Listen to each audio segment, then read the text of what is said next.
With Phil stumbling drunkenly out of his bed, appearing in his head all the things he's wanting to be said. 90 minutes of Phil to Phil, with so much time to kill. He promised chill, but all he does instead is beg and shill. Streams online and straight away begins to whine, but all is fine as long as Shaz's benign and doesn't step out of line. His content's immature for all to endure like fresh manure, but I feel sure he ran shoot feeling so insecure.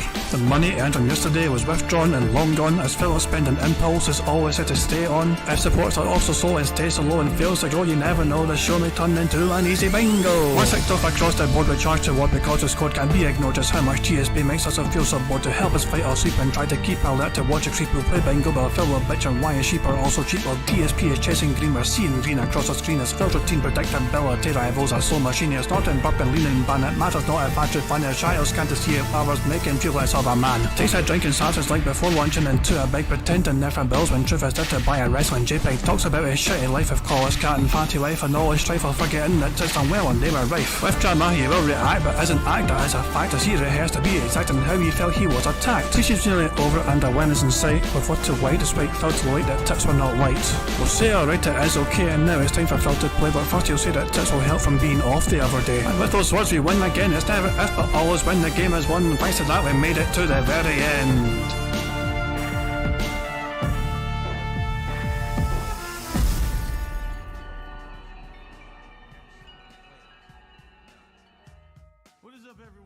Hey guys, King Jad here, and welcome to DSP Bingo for us today, Monday the 28th of August 2023. I hope you're all doing very well indeed, and hope you're all enjoyed your weekend, and it's a brand new week. Feels kind of strange for me because it's a bank holiday in the UK, which means I didn't need to work today. So it still feels like a Sunday for me, you know what I'm saying? So I don't have to worry about work whatsoever. But yeah, technically it is Monday today. I mean, technically it is Monday today, I mean fucking nine technically, but it is absolutely Monday today, without a shadow of a doubt. And as you can see, Phil's in this chat right now, and he's fucking saying, hey everyone. This is the second time he said hey everyone, by the way. Good morning everyone. Pretty much ignored, there's only one person waiting for him. Nothing for ages, and it's like, hey everyone, again. Should be fun, chill day today. It's cooler here, and we're heading into GTA Endgame. So there we go. And not a lot to go over today. Phil did not have a great day yesterday. Yesterday for DSP Gaming, not a very good day whatsoever. The day stream for his React special, he only got $31. The night stream, $20. So it was a pretty poor day. He barely made enough for a Gunners Glasses goal for both streams combined. It was one of the lowest supported days for Phil in a long time. But this is something that's actually becoming the norm these days for him. You know, for him he is not getting that much support for tips these days. You know, aside from a special event the other day, and even then he was hoping for more. So yesterday was a very slow day for him. He's going to hope it'll pick up, you know, for the last couple of sessions of GTA, and of course he's running back to his beloved Street Fighter in the night stream. So yeah, of course the big talking point that I seen in stream chat today was that Liana Hangen has her 30th birthday party, no, her birthday tomorrow. So the 29th of August 2023 will be Liana Hangen's birthday. And some people might remember and some people might not know this, but I made Liana a special video. Of course it's a diss track, but I actually fucking made a special video for Liana last year. Hi Liana, also known as Panelly on YouTube. I'm going away with my boyfriend to celebrate my birthday. I'm gonna be a big girl, motherfuckers. The police is here.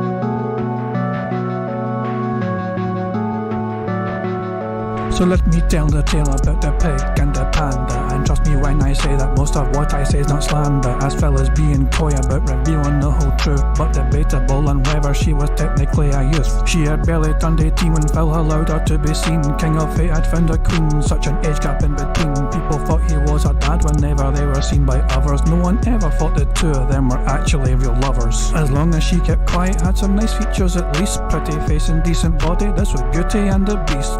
Whenever she spoke up, people turned the volume down. Didn't show a lot of smarts while she was fooling with the clown. They needed a new home for both of them to build and share, which saw Phil move across country to enjoy Seattle air. He abandoned friends and family to live as a duet, but he never sold his old home, so accrued a lot of debt. Phil was making lots of money, so he paid for all her needs. Didn't have to lift a finger as she lived off Phil's proceeds, but she tired of doing nothing and sought ways to help her cope. So Phil bankrolled her new business, which involved her making soap. Well, she felt like a real grown-up with her own real grown-up job. Philip's YouTube income slashed in half, which saw him bitch and sob. His inexperienced ways proved that with love he's a beginner. When he woke her sick as up to hurry up and make him dinner. Then he irked her family too. What was a Fallout 4 was to miss her brother's wedding, so Phil could play Fallout 4.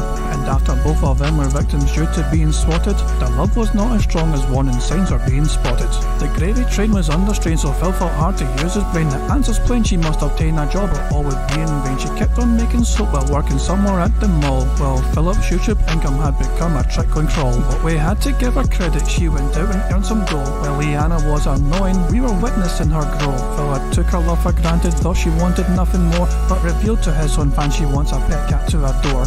Phil would put his foot down and deny her this request, but at this point their relationship was under lots of stress. Despite what Phil had said, she had wanted to be wed, so much so she worked with wearing fake engagement rings instead.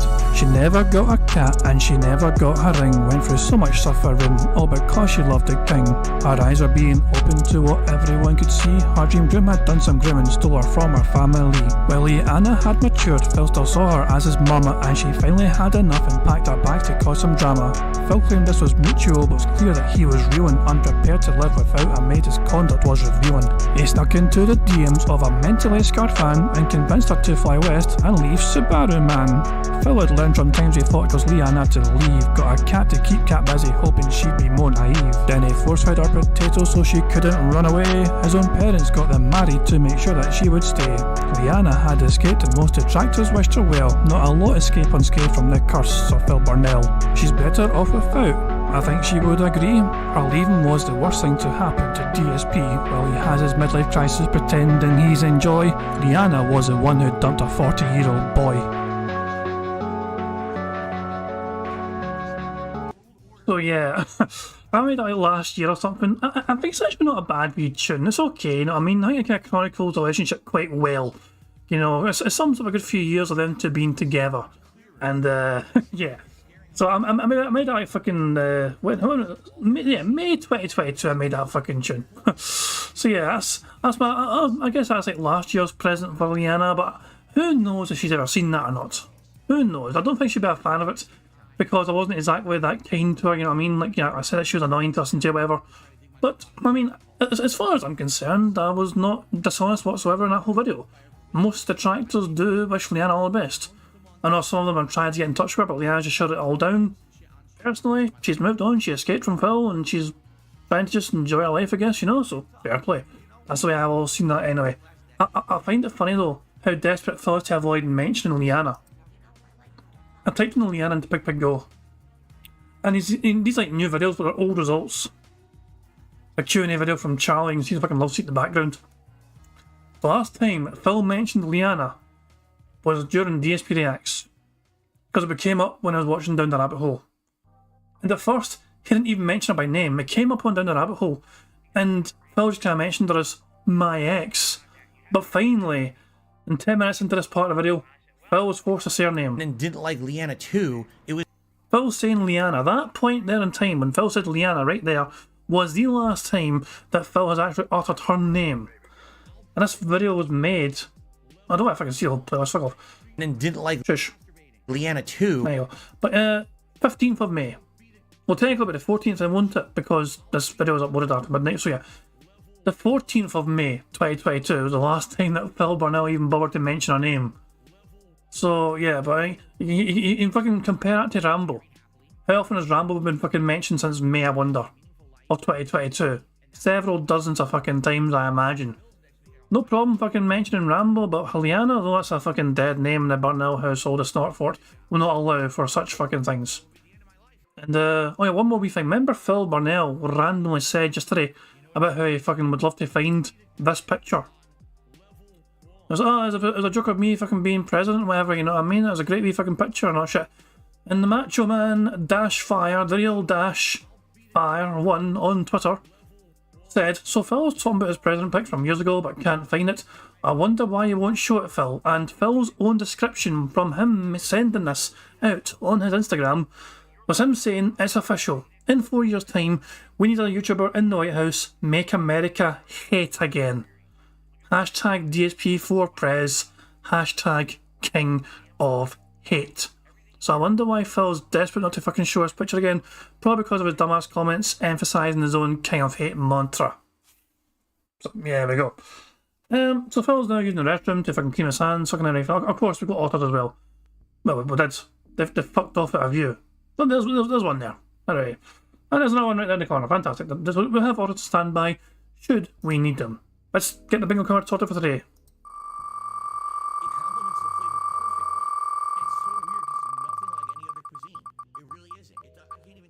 And it's going to land on leg slap again. Again. That is 2 days in a row it's landed on leg slap. You know, I'm going to spin it again. I'm going to spin it again because yesterday was also leg slap.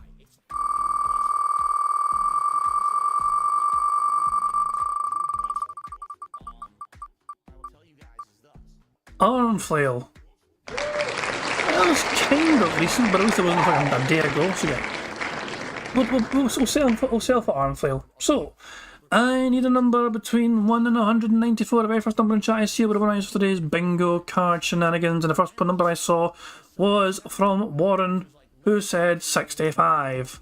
So there we go. Warren was the first one I saw. So yeah, we go. Now we go to the 65th. Well, technically we're at 66 results, but here we go. So, the card on the right hand side is a card we have for today's bingo shenanigans today. We've got Phil to say members, okay. By the way, honest, and him touching his ear. Then you got Phil saying business, no exaggeration, engagement, him pigs winning something, and him giving a good player hands. The third row is Phil saying now, him flapping a leg, that is anyway. Him snorting, him saying that being said, shout out to that being said, and him saying interesting. The fourth row is Phil making some weird noise. Him saying dude, Q&A, literally, and what the fuck are you talking about? But we'll also accept what are you talking about. He doesn't need to say the fuck. The fifth and final row is Phil being toxic, him saying shocked, him flailing his arms, him saying wrong, and finally him saying absolutely. I think it's a very strong card indeed. I'm going to save it right now before I forget to save it, because that's happened sometimes. It was like happened like one time ever. Still, it was one too many times in my opinion. So fantastic stuff. I'll just make sure I got the fucking right thing here, and there we go. There we go. The card has been saved. Fandabby dozy, happy days, and all that jazz. Cool. Eddie in chat. What the fuck are you talking about? Of course I must have mentioned Liana in 2023. As far as I can tell, he's not done it. If he has done it, then the video doesn't exist anymore on his channel. Like all these most recent results from Pig Go at the top here, these are old Q&A videos that are fucking just, you know, this is a Q&A video for Charlie, uploaded in July of this year.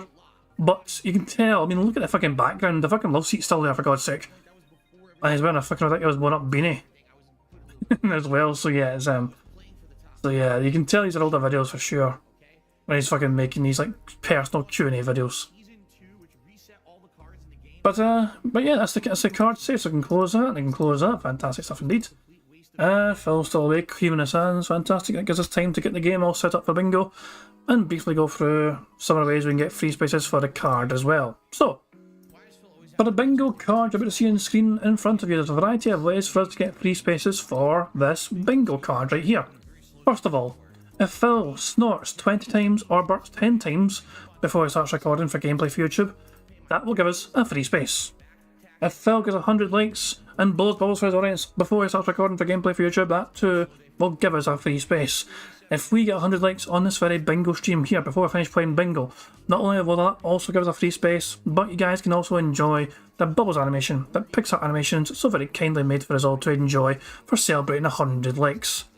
And yeah, the aim of course is to try and get 25 out of 25, a full house on the bingo card, every square ticked. And if that happens, one of you guys can potentially win a prize, whether it's just fucking money or a voucher or whatever piss, you know. I usually discuss it with the winner to see what they'd rather have. But to be eligible, to be in with a chance of winning in the first place, you guys have got to make sure you left a comment on the community post, which is linked in the description of this live stream. So every 3 months, I make a fresh community post to try and get fresh names on there in case there's old names that don't attend anymore. This community post currently will run from between, August to October. So at the end of October, I'll make a new one for November for the following 3 months. So this one's still good for now. Phil's going live apparently, so it's actually go by an actual fucking blethery intro today. Okay, well in that case, well, I'm not going to waste any more time. Let's just fucking crack on with the bingo, I guess. You know, good luck everyone. You know, you know the ways to get free spaces. You know, you guys are in control of them. You know, like the stream, remember, like the stream. 100 likes means a free space for us. The other ways are controlled by Phil and his own audience and all that jazz. So with all that being said, let's just fucking get right into the bingo and see if we can get a full house today. Good luck everyone. Here we fucking go.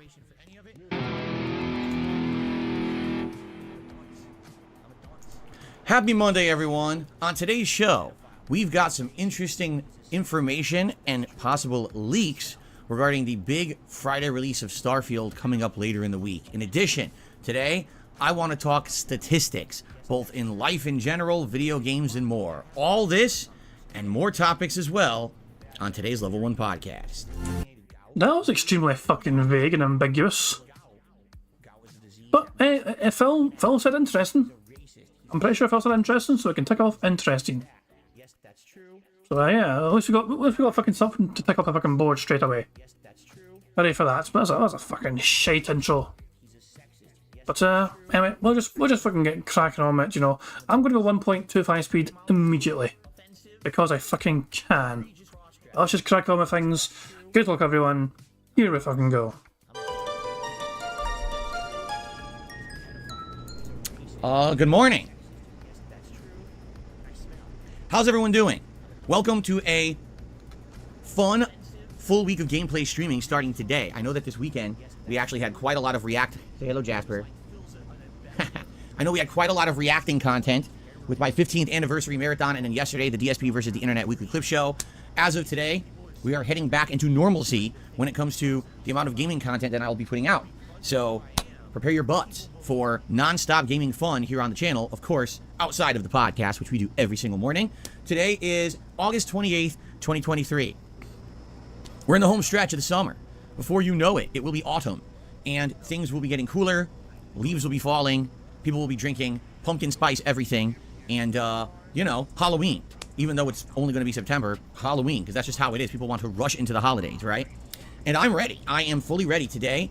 We have cooler temperatures. We have a cloudy sky and some moisture outside for the first time in ages. It's very nice, and from what we're looking at here in Washington State where I live, this weather is going to persist for a week or more. It looks like we're heading fully into September with cooler weather, which is exactly what you expect, right? So I am ready. I don't know about you guys. And of course, this means that we are heading into the home stretch of various games and gameplay content before all the giant new releases start hitting, notably this Friday with Starfield. So I hope that you guys are excited for all of that.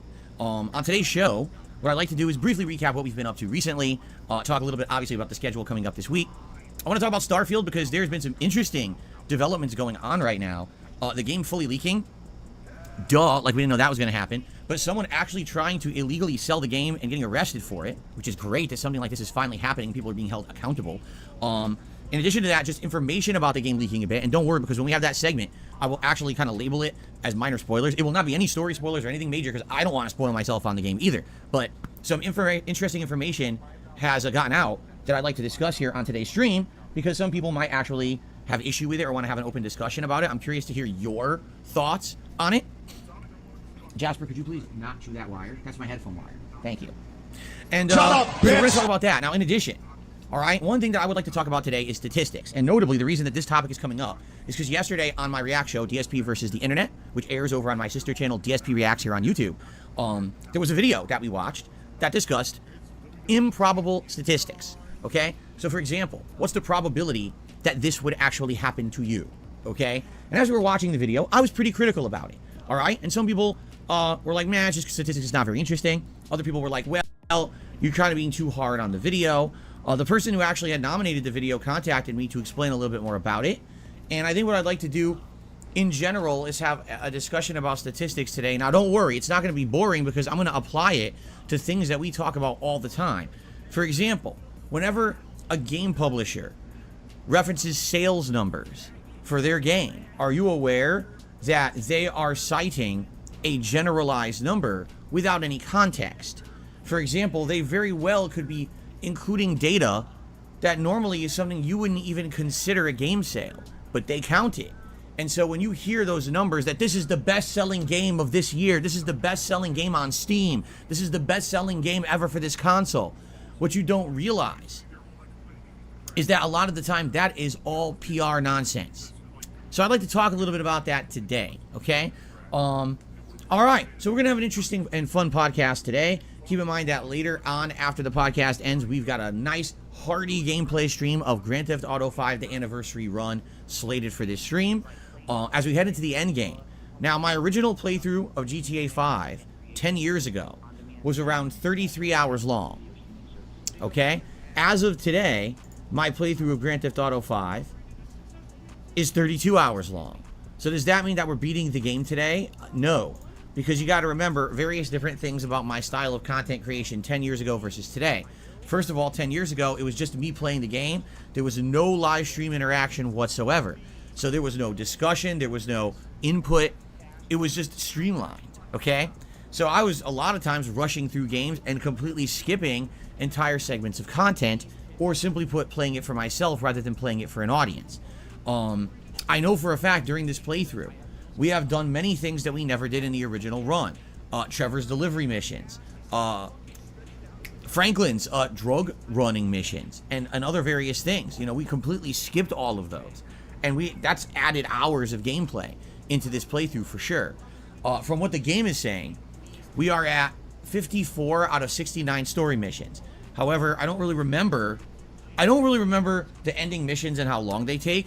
I almost remember being in the same situation when I was playing Grand Theft Auto 5 10 years ago, where I'd been playing it for like a week or two and was kind of like, all right, I'm ready to move on, but we never knew when the game was going to end, and therefore it was hard to judge, you know, how much progress I was making each session and stuff like that. So I kind of feel like 10 years later, we're in the same exact situation. I really don't know how much is left in the game, but the thing is, we're not necessarily in a big rush. We can easily balance GTA 5 with the other stuff that we're doing over the next couple of weeks. It's really not until mid-September that we're going to have a lot of games coming out at once, like Lies of P and Mortal Kombat 1, and juggling that with Starfield. Then it would be an issue if we're still playing it at that point, which I hope we wouldn't be. So we'll see, but that's what's on the agenda for today's schedule, okay? Before we get to the schedule for the rest of the week, I think what we should do is talk a little bit about how yesterday went, just so you guys know what to expect. And we'll talk about the schedule, you know, moving on. And then I think, like I said, the game news today would be about Starfield and some of its information and leaks, and this person who's tried to steal the game and sell it and stuff like that. And then we'll get into that statistic discussion. And then if there's time, you know, we'll do Q&A and shout-outs and all of that at the end. All right? So please support the stream today if you can. As simple as a like is a great way to help. If you're enjoying the show, please like the stream. Outside of that, any method of contribution is a great level of support. I don't have any product placements. I don't run advertisements live during the content that I do. Because of that, I'm reliant on crowdfunding. And you guys allow me to do what I love for a living, and I really appreciate that. So if you consider a super chat or a super sticker or a membership or a gifted membership for the community, which absolutely would be great right now because of all the new games coming out, I'm sure people in the community would enjoy having a gifted membership. In fact, I forgot to set up our members goal for the day, which I hope we can hit 540 members by the end of today's both streams, okay? Or a tip. Tips today would be absolutely great. Tips have been very slow the last day, so it would be great to pick up on that as well. Tips are a great way to help because I get them right away. I get a bigger portion of tips than other contribution methods, and right now with a lot of the cost coming up with some of the things I'll be buying, it would definitely help out. So please consider tipping. All right, plugs out of the way. Let's talk about yesterday. Yesterday we had what I consider, all right, to be one of the best React sessions I've done. Yesterday on DSP versus the Internet, we had the most members ever on DSP Reacts. We had started the day with over 140 members. We ended with over 150. All right? Because we had so many members, we had what I believe is the biggest variety of videos I've ever seen on the show. This was episode 28 for some perspective. We've been doing this all the way back since February of this year, and I really feel like this was the biggest amount of variety. It wasn't like 10 of the same kind of video. It wasn't returning videos that we had already seen the likes of. It was a big variety of stuff. Documentaries, comedy videos, food commentaries, comparing products from different countries, talking about, you know, what it was like to be a pro wrestler, talking about, well, actually someone driving around playing the Grand Theft Auto theme on a bike as they were driving around, parodies of cartoons. It was just like so much variety. Really, it was just so much going on. Game discussions. They were talking about Baldur's Gate 3 and stuff like that. So it was great. And the thing is, I really hope we can keep that momentum up, because if we can keep that variety every week, definitely the React Show would be one of my favorite things that I would do every single week with you guys. All right, I'll be honest, when I started the show earlier this year, I liked it a lot, and then I'll say probably about 3-4 months ago it got a little stale, because we kind of were seeing the same kind of stuff every week. But now it's actually picked up significantly. It's what I've been telling you guys, is the more members we get on that channel and the more people nominating videos, the better that show is going to be, because the more eyeballs we have, the more ideas we have looking at the videos, working on the videos, submitting the videos, the show will be better. That's how shows like that work, right? Why do you think with other YouTubers, all that content is always like posted up on a Discord or forums? That's how it works. So for me, this is exactly how the show gets better. So thank you to those who are members. Thanks to those who have gifted memberships over there. If we can maintain the level that we have right now, that show will be good every single week. So already I can tell you 2 parts were live. Another part went live this morning, just like an hour ago. And there'll be 3 more parts of that show going live on that channel over the course of the week. Okay? So I certainly hope that you guys will continue to check out the content over there. And please, if you like that React content, support it by either becoming a member, gifting a membership. Perhaps you'd like to consider a super thanks on a video that's eligible, which is almost none because most of them get claimed. Or maybe a tip. A tip on today's stream literally supports everything I did. All right? The thing is, over there, I don't make any revenue on those videos. They almost all either get claimed or demonetized. Out of the 6 videos I uploaded yesterday, 1 outright was blocked for copyright. 3 were marked as ad-unfriendly. Ad-unfriendly. Did you watch the React Show yesterday? There was no excessive violence. There was no sexual content, no swearing, but YouTube thinks it's ad-unfriendly. You tell me. I have no idea why YouTube flags this stuff. So, I don't make money on it. All right? It would be great if you could support in another way, because that's what makes that channel viable to run. Overall, it has been good. I certainly wouldn't keep doing it the capacity I'm doing it once a week. This React Show, long-form React events like the Machinima event or the anniversary event, I never would be doing those if they weren't viable. They are. But, obviously, yes, your help is always greatly, greatly appreciated on anything I do on that channel, because it's not like this channel where I have the opportunity to make any kind of revenue on just a view, okay? So cheers to that. Thanks to anyone who checks out the stuff over there or supports it in any way. Okay, I'm going to fucking take this chance to shut Phil up. Wardog's got something in his mind and he wants me to fucking get him on so he can rant profusely. Give me a second T and I'll get it set up here. He's in here apparently, and I'll just share the screen for him and all, just so you can see the screen as well. But that's actually wrong. Hold on, go back. This one, okay. You there, Wardog? Yeah, I'm here. Okay, okay. So, what you got in your mind? What do you want to rant about? Just this absolute fucking useless of a person, because he's. I mean, I'm trying to play fucking Destiny. I'm doing a bit of painting as well, and I can't even focus because he's literally sitting here, and in the space of not 5 minutes, has complained about money twice. Like. Are you really surprised by now? I mean, come on, you know a person well. You know him I know, well. yeah, I know, but like, I didn't even fucking listen. Like, I went to bed last night, so I didn't see the rest of Anne's stream. I see a clip on fucking Twitter when he came back. This despicable piece of shit. I think I know what you're talking about. I think I know what you're talking about. And when I want to make sure, guys, that we're getting that you know, everyone's sending stuff. It's like, really? Yeah, I mean, like, I can show it to stream. I don't know if everyone else has ever seen it yet. I don't think that fucking thing is fucking disgusting. Yeah. Let me try and find it. Because I watched it earlier on. I seen it earlier on, this fucking begging thing. Posted it. To be honest. That's what I saw. I saw it on Twitter. I'm not on fucking YouTube, not shit. I was on Twitter, I fucking saw it. Yeah, it's Poems, I think, put a thing up on it, because then I think someone else also fucking retweeted it. Poems, let's just fucking fill up Poems. Where is it? It's not there. Is it here? Nope, not that. Was it here? This is it here. Yes. Does it? No, it's not. Alright, guys, I just want to confirm. Especially when he fucking waddles back in like a there's only dick been one bag. tip tonight, right? There's only been one. It was the very beginning of the stream, $5. There hasn't been one since. Again, guys, thank you for the support. Only iced coffee for those gifted memberships. Thanks for the couple of super chats. It would be great to get more support in the tips department. Earlier today already we had a... The tips department. I'm to a fucking store. I've gone into the fucking the clothing department. I'm in the fucking the bakery, and welcome to the tips department here. Get your fresh fucking tips It's here. like a fucking Karen at this point. It really And is. it's just like, I mean, again, the whole thing where he started, I think it was like the stream yesterday, the first one. He's going about how, oh yeah, the trolls think it was a bad day. Yeah, it was, DSP, because you're asking for 300 per day of work for 2 days. You got just over fucking 350. So yeah, that's a failure. And you talk for about these how, big special events, he would expect more, and he has got more in the past. And I'm actually astonished I didn't get more. I was so expecting all those fucking former dentists to come out of woodwork, OIC to make tons of soccer accounts and say, here you go, Phil, here's a plethora of fucking massive contributions for you. Thank you for 15 years. That was what I was expecting. Yeah. So he didn't know. He got like $386 altogether in tips for the two streams combined.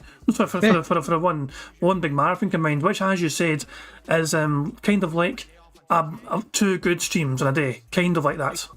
Pretty much, yeah. I mean, it's two full fucking tips calls a day and extra. So it's like, I don't get it. I know then he's saying about how, oh yeah, we had the most number of members. Yeah, you know why you get the most number of members? Because fucking OIC and all that bullshit went in yesterday and fucking we dropped members. So like he's got like at least 20,000 members on the fucking on that channel anyway. But he's getting them because he's asking for them. They can only fucking do so much for you, Phil. You've got Patreon. You're fucking trying to get people to fucking give you money on Patreon. You want to fucking have members on both channels as well, consistently. And you want to fucking get super chats from them as well. You want better engagement and all that shit. You want better interaction. And on top of all of that, you want fucking tips across both of them as well. It's like there's always so much money the small gathering of people that watch you on a fucking regular basis can give you, Phil. And I don't think, like you said, it was a really great, amount of, different videos. It was kind of the same fucking ones though. Like, it was like, oh, a wrestling one, a fucking, food, tons of food ones. Naturally. You know what I mean? Naturally. And, I don't know. I just really think he's full of shit. He's disingenuous. And the fact that this clip here proves that anyone was with any fucking shadow of a doubt, or maybe he's not as bad as what you think. Maybe he's not as bad. This proves it right here. He was fucking begging, and I'm probably going to go back and watch rest of that stream from when I went to bed, because I want to see Anne's reaction to this. Because Anne must have lost his shit. I imagine it would have. I'm going to play it again. I'm going to play the whole thing. It's like 45 seconds long. So here it is without interruption. 45 seconds of Phil coming, like, waddling back to his chair and, like, basically just having a pathetic begment. Okay. Alright, guys. I just want to confirm. There's only been one tip tonight, right? There's only been one. It was the very beginning of the stream, $5. There hasn't been one since. Again, guys, thank you for the support. Only iced coffee for those gifted memberships. Thanks for the couple of super chats. It would be great to get more support in the tips department. Earlier today already we had a slow tip stream for the React stream, and now it's $5 tonight. So it would be great we can at least hit the tier 1 goal if possible tonight. Outside of that, anything is appreciated. Please like the stream if you're enjoying the chill vibes of Chrono Trigger. I want to try to hit 100 likes. We did not even hit 100 likes earlier today either. So again, if you could, please support the stream tonight. Nope. And that's a clip essentially. It is pathetic. It really is. And as someone pointed out, it's not like he waits a second or two. He literally does it the second he sits his ass down. Mm-hmm. Like, and because it's all we had $5, we get low memory. I mean, yeah, because you did a back-to-back fucking reaction stream. What's this one about here? Something as simple as a good night isn't even safe from his greed anymore. How does he turn this into greed? 15 seconds. How does he turn this into greed? So thank you all. Great night stream. I hope that you guys I hope you had a good day. I really liked the react stuff earlier today too. Hopefully tomorrow things will get back to normal, kind of pick up with support and everything. And I hope that you all have a good evening. Jesus, yeah, you could just fucking say, okay, cheers, guys, I appreciate it, have a good time. But no, I have to fucking slip in the fact that it was a slow day for him. Good night, but please give me more money tomorrow. Fucking hell. It's I think it was in Darkseid the Philosopher that I'd seen that on Twitter as well. That he was hoping that the next stream would be back to normal, and I was like, yeah, like it's I mean, it's like also the thing would he chastise someone for not reading out fucking their message and something like when they sent a super chat member. It's like, no, we do that at the end of the thing. Other streamers do it too. No, other streamers do it when they can. It depends what's happening. I know some streamers leave it to the very end of a video especially if it's fucking during like a gameplay thing where they're trying to like speedrunners, for example, will not fucking interrupt a speedrun to fucking read out shits. Oh, yeah. A lot of them do leave it to the very end though, then dedicate time at the end. They will dedicate 20 to 30 minutes if they have to reading out all his contributions and messages and talk back and forth. It's just the way it is, it's the nature of the beast. But Phil, though, during this podcast, you can easily interrupt at any time and just say, okay, so-and-so said this or whatever, and deal with a question at a time, and deal with a super chat at a time, and respond to it at a time. Because, I feel like right now I'm doing the same kind of thing Phil's doing in terms of just talking to people in a podcast. Well, it's not a fucking podcast, I know, but, I'm using Phil's own logic here, you get what I'm saying. My point of getting a big goes about at the same time, but if people fucking send a message or a contribution, I'm not just going to fucking tell them, no, it's just fucking wait till later on. No, I usually just upstream straight away, deal with it straight away. That person, was kind of sent a contribution, so I'm going to deal with you straight away, and we'll talk about what you sent, and talk about the topic, whatever, the question that you have. So, but Phil can't do that because he apparently has to fucking make sure he gets through his fucking prearranged, ridiculous schedule. Like, I need to fucking talk about what happened last night. I need to fucking get my regular begging in. I need to fucking tell you guys what's coming up and all that shit. I need to give you the gaming news segment so I don't fucking, validate myself. And then he fucking gets to fucking contributions and all that shit. And it's like, by that time he's reading off like some sort of half-hour old super chat, which you can't even remember what it's about. So make sure you fucking forgot that person that was like an hour ago, Exactly. And he forgot about them because it was an hour. And I'm like, and it's just listening to it's just fucking ridiculous, to be honest. Because he is complaining just to be a basic fucking Karen. Yeah. And it's just fucking ridiculous. This is from a daily crap. So this is the last little poem structure Twitter clip. 20 seconds long clip from a daily crap. Today, honestly, pretty slow except for members. We actually had a good amount of members gifted to both channels today. But outside of that, everything else, super chats, tips in particular, was very slow today. I'm hoping it's just a one-off day. I'm hoping that tomorrow that we're returning to full-time gaming now for the first time in 3 days, that we can turn that around. All right? Jesus Christ, man. What a filthy bastard. What a greedy, filthy fucking bastard, man. And keep in mind as well, thanks for the very supportive anniversary stream, but it's 24 hours later. The day before this stream he had here, which was a slow day for him, he was given $386 in tips. All gone. Yeah, I mean that's what it is. But it's like literally the day of. Oh, I did absolutely fine. It was great. It was grand. 24 hours later, nah, shit again. I'm just seeing if there's any more updates for this, or is it still $900? So $900 currently on this event from Phil. So Phil has dropped $900 on his latest WWE Champions event, which of course, the fucking Saturday stream, a lot of money probably was part of that.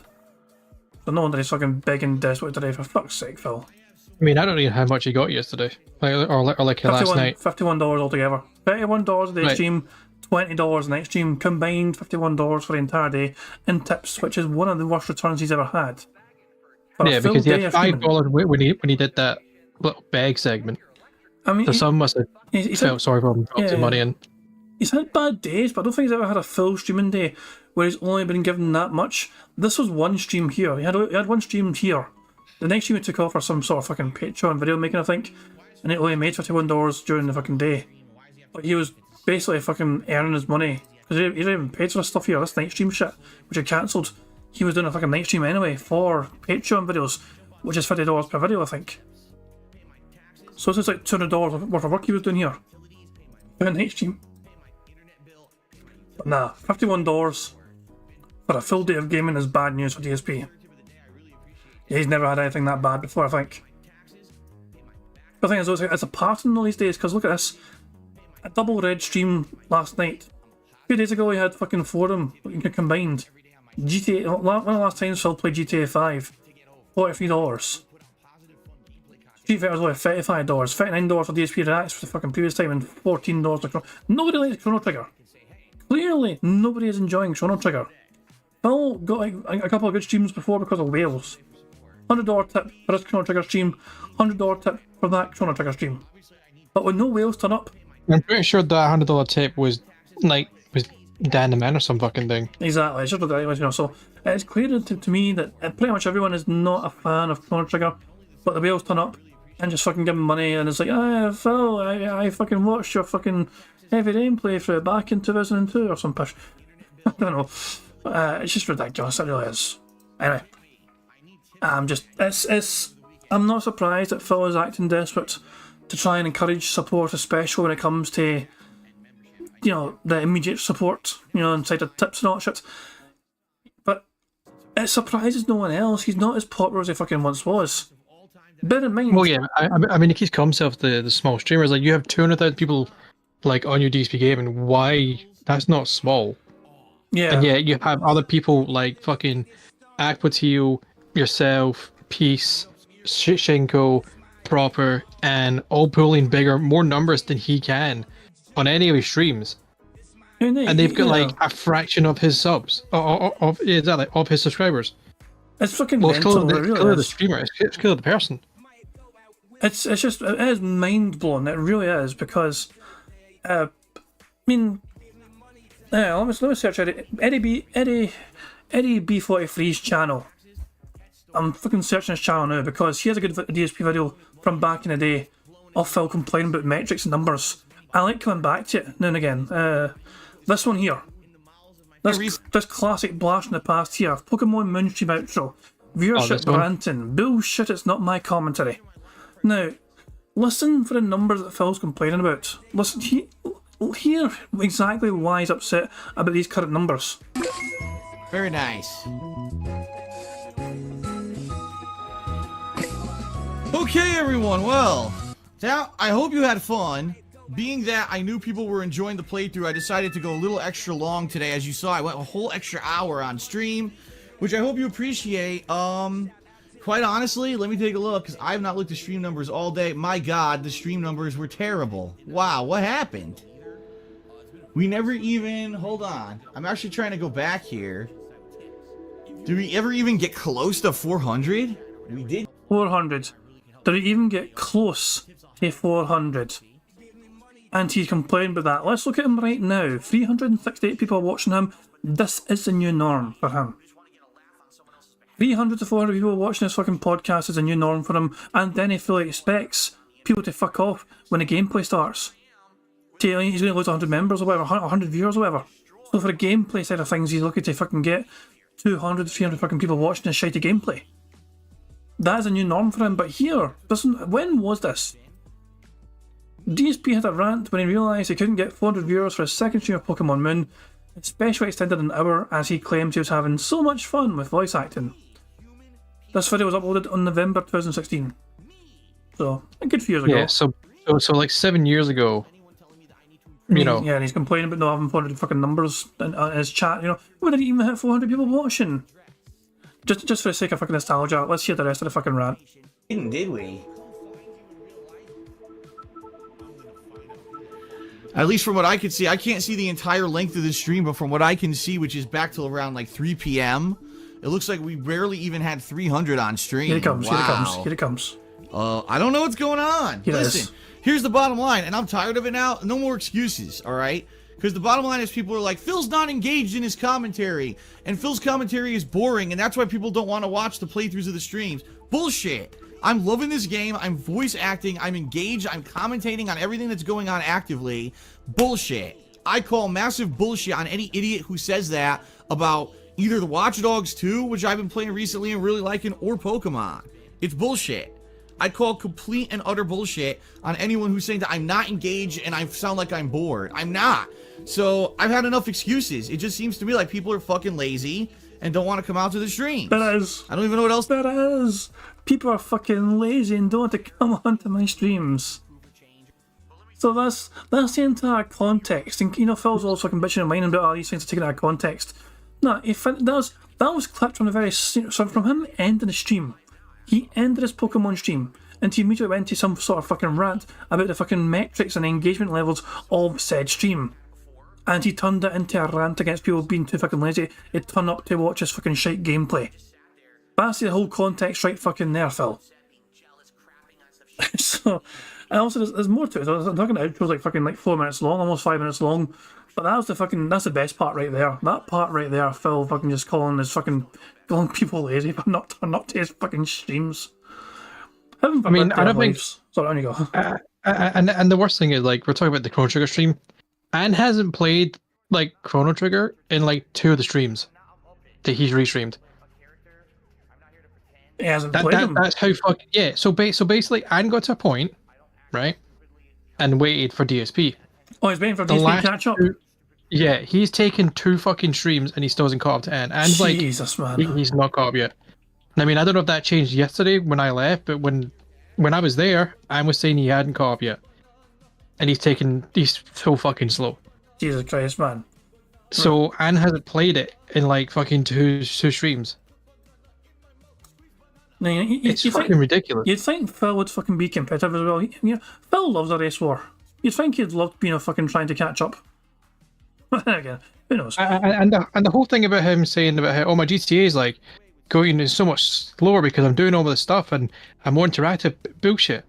And I mean, you know the game is so incredibly interactive as well. I think Anne is very interactive themselves though. They're always talking to people in chat. They're always just responding when they fucking can to people in chat. Apparently, Aquatiel's also been doing Chrono streams. I don't know if Aquatiel's playing them, but I don't think she's been playing them. But I mean, like Aquatiel loves Chrono Trigger too. Yeah. So she's just as big as a fan as Anne is, but she's not doing a player. A playable viewing thing. Yeah. Yeah, to see how fast, Jesus, but man. It's bad because, like he's taking so long, and hasn't had to play it in 2 streams.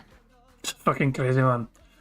And like a GTA stream is only slow, and because like I'm sorry, but if you know the game you're playing, right? Yeah. Then you don't need to be fucking taking your time. You can be quicker because you can know. Oh, I need to do this, need to do that. Yeah, you know some things. Obviously, here's the point of the game. Yeah. So yeah.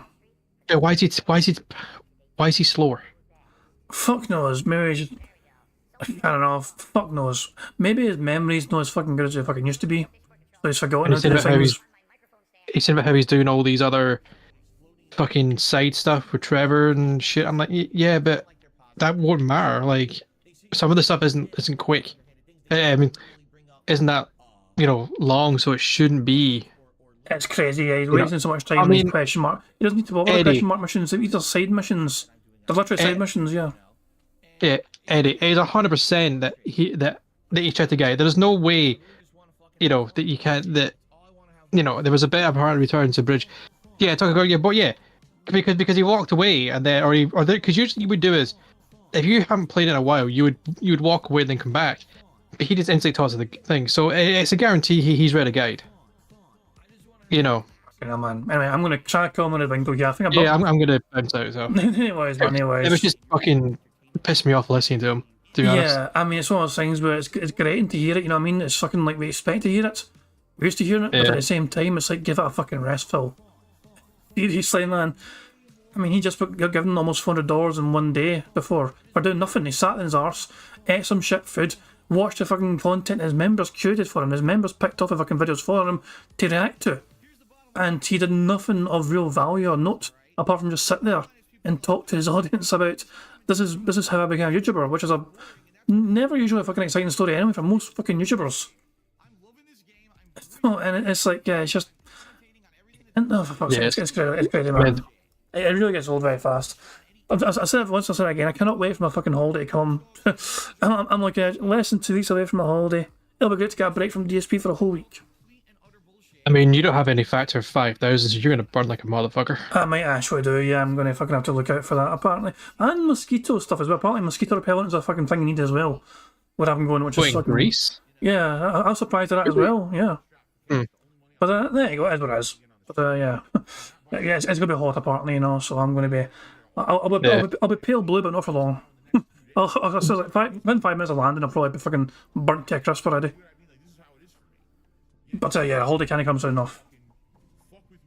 But yeah, let's track on the bingo again. That's some nice speed up just built up. So thank you, Wardog, for being on and ranting and raving about Phil. No problem. It certainly helped us build up some speed up juice, which means we can now speed up once again to 1.5. 1.5, because Phil's boring. So cheers for that. No problem. Last night we played Chrono Trigger, right here on DSP Gaming. Great stream, huge story developments. Freed the Guru of Life, had a big revelation about his identity. Took on the Kingdom of Zeal.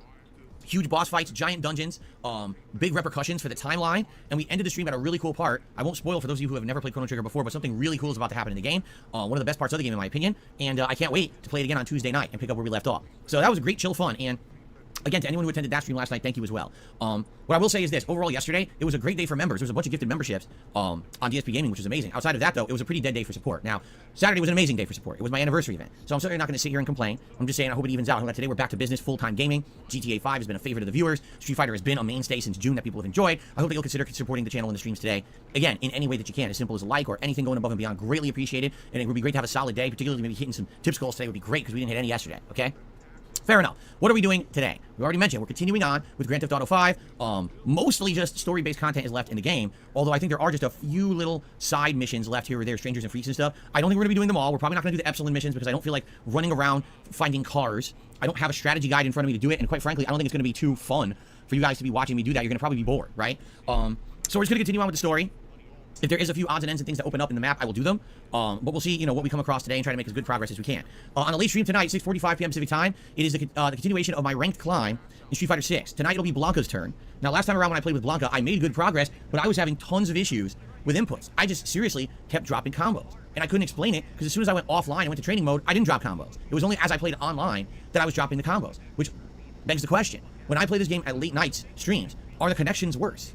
Very well could be. It could be that at later nights of the player base, there's more people using the servers, and even if it says it's a good connection, it's not as good and it drops more input. You guys don't realize with this rollback-based netcode that the entire FGC praises, rollback-based netcode drops more inputs than delay-based netcode. And once again, he's fucking bringing up the FGC's name. The FGC don't really talk about DSP much, but DSP sure as hell talks about the FGC a whole lot.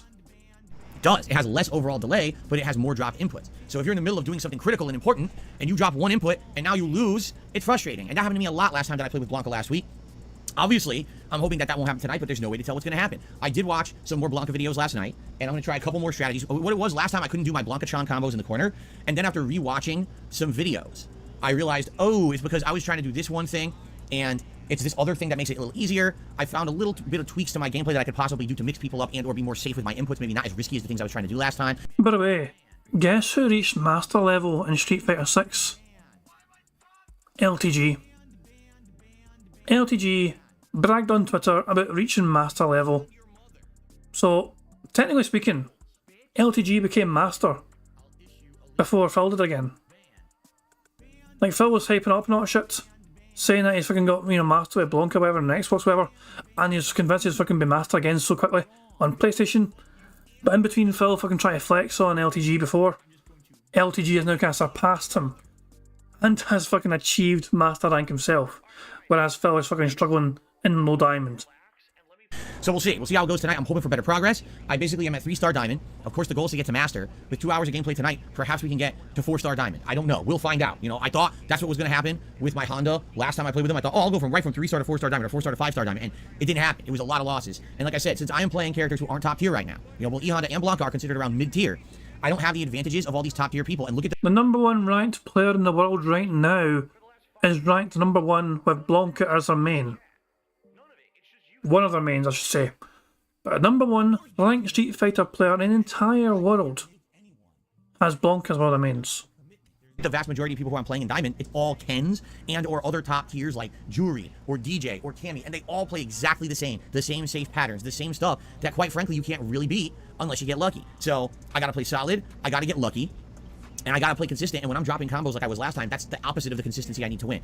I want to see how hopefully it goes better tonight, really. I would love to keep making progress, and I want to hit master with these characters, then we can move on to other characters. But I gotta get there, I gotta get back to where I was, so the grind continues tonight, okay?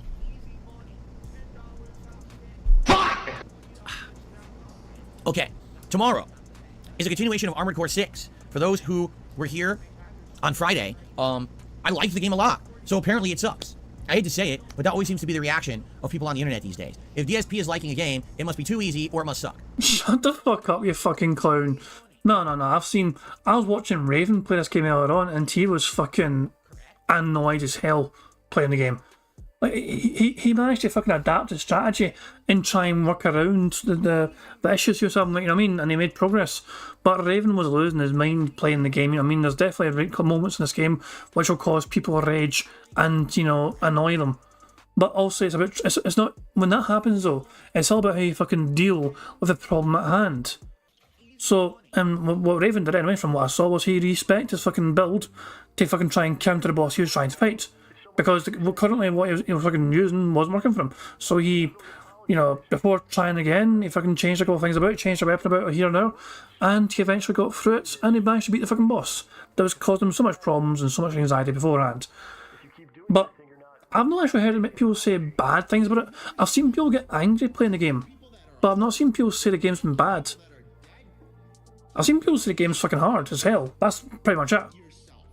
And that's bullshit, because the entire time that people were building up Armored Core 6, they were saying, oh, it's the next game from FromSoft, it's very different from the Soulsborne games. It's a tried and true franchise that hasn't been around in a while. We'd absolutely like to see you play it and you know, see if you like it. So I play it, and I actually really like it. By the end of the stream, I'm customizing my mech for a cool color scheme. I bought the, quadruped or whatever, the 4 legs that can hover. I'm like, oh, this is cool, I can't wait to play again. And I'm very positive. I think the only negative I even had was in the first major boss, which is the helicopter. It's a little frustrating because the game hasn't fully explained the game mechanics yet. But I learned them on the fly, and within like 4 or 5 tries against the helicopter, I beat it, and then everything else was kind of fun, smooth sailing, good progress, upgrading the mech, having a good time.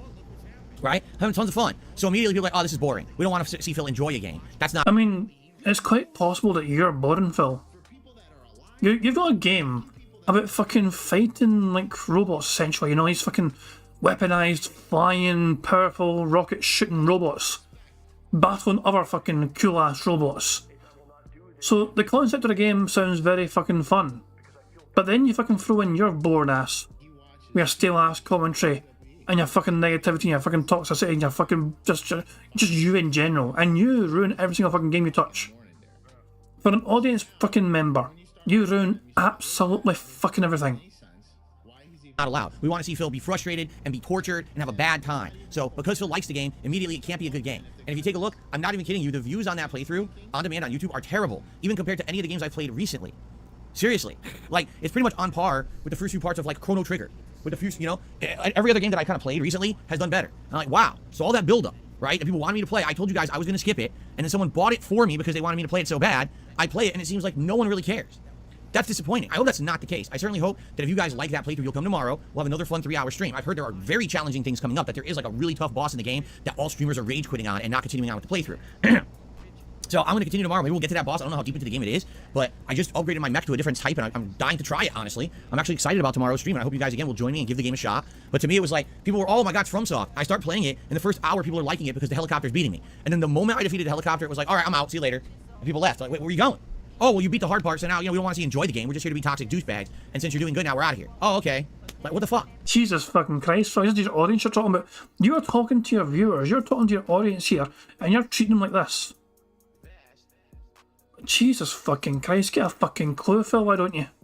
Really, like, it baffles me. There was so many people asking me to play Armored Core. You must play Armored Core, you must not skip Armored Core. And I play Armored Core and I'm liking it. Oh, well, now we're moving on. The game sucks. What the fuck happened? It's such a ridiculous thing. It is. I'm sorry. It's just ridiculous when that kind of attitude hits, or, you know, it pisses me off. You know, I said I was going to take the time to put it into the schedule because you guys wanted it. And then I get that kind of response when I play it because I'm liking it. Again, if I hated the game, if I raged and I shat on it constantly, probably people would like it more. And that's what pisses me off too, because... Well, going by your logic then, you wouldn't get much interest in Street Fighter. You're meant to be fucking amazing at the fucking game, going by your own fucking, you know, word here. You fucking claim yourself here. You're fucking amazing at Street Fighter, you're expecting to fucking hit Master. He's expecting to hit Master level with both Honda and Blanca any fucking day now, essentially, as long as he fucking gets through all the pattern playing Kens and all that shit. But Phil clearly loves Street Fighter, and he still has an audience for it, and he still has people watching him play it. So Phil's logic here makes no sense here. It's like, do you really want to see me just lie? Would you like me to just sit here at every game and act upset and get my blood pressure up and scream like an idiot? Is that what you want? You want a character? Like, how dumb can people be to not understand that people who do that on the internet are a character? It's not... Yeah, yeah. Money, money. Oh, money, money. Yeah, yeah. Money, money. Oh, damn it, I'm trying to make DSP dance, but he's not fucking wanting to dance. Damn. Thank you very much to Logan K for Super Chat, who says, you just showed the Pokemon clip. history is repeating. You're not actually fucking wrong, actually. Yeah, Logan, that's a good point. I mean, that was almost 7 years ago, that fucking Pokemon clip. And lo and behold, fast forward almost 7 years later, and today it's still the same damn thing. Still the same kind of copium from Phil Burnell. it's mental how fucking, like, the years roll on by. Phil claims he's fucking changed for the fucking better, and yet he's still a salty bastard when it comes to fucking not getting the engagement he wants from his audience. Not getting the views he wants, not getting the fucking on-demand views, not getting the on-demand support to not shit and streaming support. And it will never, ever be enough for DSP. And he summed up well. The viewers are too fucking lazy to stay awake when I'm winning. Pretty fucking much, yeah. Not genuine, it's just people acting up to get attention from other people on the internet. So why do you want that? This is me being honest and genuine about games, and in a lot of cases, I'm enjoying the games I'm playing today. What's the problem with that? Really? What is the problem with someone being real on the internet? Sorry that I guess you want to watch cartoons. Well, there's plenty of cartoons out there you can watch, you know, brain dead idiots watching them. Go ahead, watch a cartoon if you really want. I mean, but I'm not a cartoon. And it does upset me that people act one way and then give the people what they want. You give it to them, oh, we hate this. What? I guess I should, okay. All right, ready? Hold on, I got an idea. You ready? Hold on one second.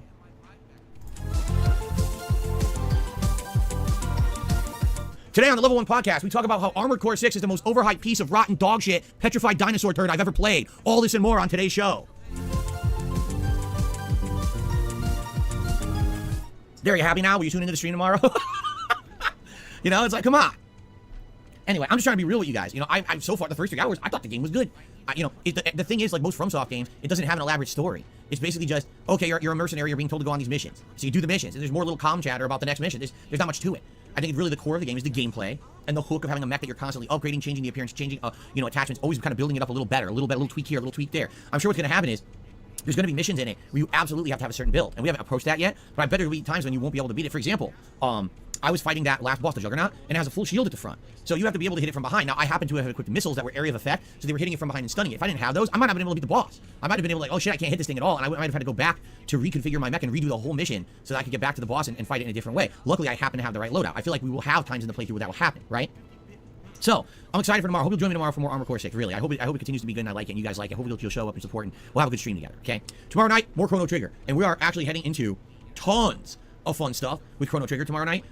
This is one of the best parts of the game where, for just temporarily, well, all right, how about this? I'm not going to say nothing, because for those who haven't seen Chrono Trigger, I don't want to spoil. I don't want to spoil anything. I know if I open my mouth out, I'll spoil the plot for some people. So I'm not going to spoil nothing. All I'll say is, we're in one of the best parts of the Chrono Trigger plot. I hope you'll join me for that tomorrow night, okay? And then, on Wednesday again, it'll be more GTA 5 Endgame. I don't know if we'll beat GTA 5 between today and Wednesday. If we don't, it's okay. We'll still have more time to play it. It's not a big deal. But hey, if we did wrap it up, that would at least open up the schedule exclusively for Starfield and some Armored Core on the day streams, while the night streams could be dedicated to Street Fighter and Chrono Trigger. So let's see what happens with that. And then more Street Fighter Wednesday night. I'll probably alternate back to Honda and try to continue to climb. I'm about halfway to 5-star Diamond with Honda. I had a really rough time with him last time because, again, fighting all top tiers, playing exactly the same. There's not much you can do. You have to just kind of get lucky and try not to be overwhelmed by the ridiculously overpowered top tier gameplay. And, you know, I'm not going to rage about it. I'm just going to say it is what it is. I'll do my best to continue to climb in the ranks, okay? So I'm off on Thursday. Friday is the big day you all have been waiting for. Per your requests, I decided I will purchase the advanced version of Starfield, meaning I pay like $30-something extra, but I'll be able to play Starfield this Friday, as opposed to September 6th, which would have been sometime next week. So this Friday will be the premiere on the day stream, 3 hours of Starfield. Obviously, it's one of the most, let me put it this way, it's not like I'm hyped for it. I'm just greatly anticipating it because I really want to see what it is. With all of this discussion and discourse around it, will it be good? Will it suck ass? We're going to talk a little bit about that in just a minute because it's part of the news for today. But I'm really curious. It's more of a experiment of what this game will be and exploring it and trying to really figure out from a gamer's, but also almost like an analytical perspective, what this game is. Is it the game that will save Bethesda and Microsoft or not? We'll find out starting Friday. Okay? Then Friday night fights, more Street Fighter 6. Saturday, Starfield will again be the daytime stream, and probably that night stream will be more Chrono Trigger, and we'll go from there. I'm not going to go through the entire next week's schedule, but that's what we're looking at for now. Okay? Good. All right. So, I hope that sounds good, and I hope that you all are having a great time with all my content recently. And thank you for listening. Thanks for chilling with me today on the podcast. Thanks to those who've been watching everything recently. I really appreciate that. Now it's time for us to go to a little segment that I like to call Phil's Day Off, the best stories on YouTube. No. What the hell is this crap? Did somebody make him his artwork? And they didn't even fucking resize it properly. This is a full screen. This is how it looks full screen. The Phil's Day Off. The best stories on YouTube. The best stories on YouTube, everyone. Jesus fucking Christ, Phil. Professional style streaming, 15 years experience. He knows what he's fucking doing. Don't you fucking dare question whether he fucking knows what he's fucking doing or not. Let's see him fuck us up one more time. To a little segment that I like to call Phil's Day Off, the best stories on YouTube? No. Oops, I have the wrong logo selected. If you can't tell, I actually have had some new artwork submitted. And this is not the artwork that I meant to select. That was the incorrect artwork here. Let me see if I can find the correct artwork. Here it is. A little segment I like to call DSPN, Gaming News by Phil Burnell. And as you can see, I now have the ability to actually edit the colors. Check this out. Ready? Oh. Ooh. Oh. Oh. What color do you guys want today? Shut up, How about bitch! purple? How about that? That looks pretty. We'll do a purple DSPN today. It's absolutely amazing. You never realize what you can do with like a hue shifter, right? All right. So on today's news, it's all about Starfield, okay? So don't worry, I am going to talk some minor Starfield spoilers, but I'm not going to do it yet. I will warn you all when it's going to happen, so you know what segment that you should skip. If you want absolutely no information about Starfield whatsoever, I'll let you know when to skip, okay? And if you guys, boy, that was a tongue twister. If you guys don't know, recently, Overpowered Boom, a fan and viewer, has been posting up AI timestamps on these podcasts. So what AI does is it scans the podcast and looks for topics, and then it actually posts timestamps in the comments of the video. So you'll be able to skim and say, oh, there's the timestamp where Phil's going to start talking about this Starfield thing that I don't want to be spoiled, so I'll skip it, you see? So that's kind of cool that he started doing that, and it seems pretty useful. People are saying they're finding a lot of use out of it. So you'll know what part to skip, but not yet, okay? So, first thing I'd like to talk about is that there is a leaker who went out there and was leaking entire gameplay portions of Starfield. Someone had gotten copies of the game that probably shouldn't have had them, and was putting out entire chunks, 45-minute to hour-long segments of critical parts of the game. It wasn't just like, oh, I'm running on a planet. It was like, here's story elements, here's it. They were basically spoiling the whole game, all right? Now, I've already told you guys a million times why I feel game companies should no longer be giving out advanced copies of games. There's too much risk and liability. In the modern climate, there's too many people looking to get views and attention for this kind of bad behavior. When these early copies go out, they're supposed to be for advanced reviews. People in the games media, and yes, the very, very golden boy and girl content creators who are red stamp or green stamp approved by a company like Bethesda to get a game early, to play it early, and then to put out early reviews. In the case of Starfield, the review embargo was lifted this Thursday, only one day before people can play it in advance on Friday if they pay that extra money. So it's really not that much of an advance. So why do they even need to do it? The answer is they don't. It literally is not going to benefit them having these copies out there early. But they still, for some reason, follow this incredibly archaic practice of sending these copies out 2 to 3 weeks early to certain people. Those people play the game, make a review that they release like a day or two before the game comes out. It's worthless. It's way too much of a liability in the modern gaming landscape. Too many people stand to benefit from leaking as opposed to what the game would benefit from a positive early review. In reality, what should happen is these companies should say, listen, we've had enough. There's just not enough trust anymore in this gaming landscape. Our game comes out, you buy it and play it for yourself. Or wait for your favorite content creator, your favorite media outlet to buy the game themselves, play it themselves, review it honestly, and then judge for yourself if you want to buy it. We don't need the hype of advanced marketing and advanced reviews because our game's just goddamn good enough. So play it or don't, but be responsible with yourself and judge for yourself. If a game came out that was good and did that, that could literally change the entire gaming industry. But no one wants to do it. They all are pussies, and they all just adhere to the old, tried and true, archaic horse shit. Okay? So they send out these copies, and it always leaks. So in this case, there's a person who apparently is I guess he's a creator or something, and he actually found a way to underhandedly get the copies. This was not a situation where like, oh, this guy works for IGN and he decided he was going to leak the game. This guy supposedly found a way to get them. He wasn't supposed to. Now, how exactly he did it, no one seems to know. Did he know someone who worked at a warehouse and he paid someone under the table to slip him a few copies? You know, nobody really knows the ins and outs yet. I guess there's actually a police investigation into it. But this person got a bunch of copies of the game early. And then not only was posting up content of it to the internet to try to get internet popularity based off of that, but then apparently was also trying to sell copies illegally early. Like he had these copies he wasn't supposed to have, and he was trying to sell them for like big money to make profits to sell these copies early. So I guess, thankfully, someone got the police involved, and the guy got arrested. Apparently it's a felony for what he did. I don't exactly know the ins and outs because I don't think the full details of the story have been on the internet yet. But yeah, apparently the guy got arrested. So thankfully, this bullshit finally got stopped for once. Because how many times we hear about these big games coming out and the entire games leak early, people have the copies early. How the fuck did that happen, right? So thankfully, they put the kibosh on it, all right? But it's pretty crazy because now there's already information all on the internet all about this game that shouldn't be out there. You know, the embargo's been broken, okay? Now, ladies and gentlemen, what I'm about to talk about next could be considered minor spoilers for the game. It has nothing to do with the plot. It has nothing to do with major gameplay elements, but it does concern planet exploration. If you don't want to be spoiled, skip this portion of the podcast. In fact, here's what I'm going to do. I'm going to go like this, woo, woo, woo, when I'm done with this part of the podcast. So when I'm done doing these minor spoilers, I'll go, woo, woo, woo, and then you can come back to the stream. Okay? There you go. So, as of now, minor spoilers, skip them if you need to, and I hope the AI timestamp pick this up so people can skip if they want to. Okay? So, someone has posted up a video. It is legit. It looks completely legit. It doesn't look like it's fabricated. It looks like it's in-game engine Hold on. Hold on. I'm sorry, I was going to ignore the thumbnail possibility, but I can't. I can't ignore it. It's too good a chance not to. If you don't want to be spoiled, skip this portion of the podcast. In fact, here's what I'm going to do. I'm going to go like this. Wait for it. Wait for it. Wait for it. I love how he fucking does it first and then looks over. See how it looks like. Jesus Christ. Hold on. What was that one? No, I want to extend the camera. Woo! When I'm done with this part of the podcast. So when I'm done doing these minor spoilers, I'll go, woo! Woo! Here we go. How about that? There we go. Hands up, please, tip. Let's see how that was. Give me a second here. Give me a second here. I'll see if this is a good crop out. There's a lot to crop out here. So if we do this, this might work out well or it might not. I'll have to wait and see. Give me a wee second here. The hands need to be slightly more closed. But then he's not looking at the camera. It actually worked quite well there. That worked not bad. I think that's the best we'll get. That's probably the best we'll get for that. Anyway, back to bingo. Woo! And then you can come back to the stream. Okay? There you go. So, as of now, minor spoilers. Skip them if you need to. And I hope the AI timestamp pick this up so people can skip if they want to. Okay? So, someone has posted up a video. It is legit. It looks completely legit. It doesn't look like it's fabricated. It looks like it's in-game engine. It is a 10-minute time-lapse video.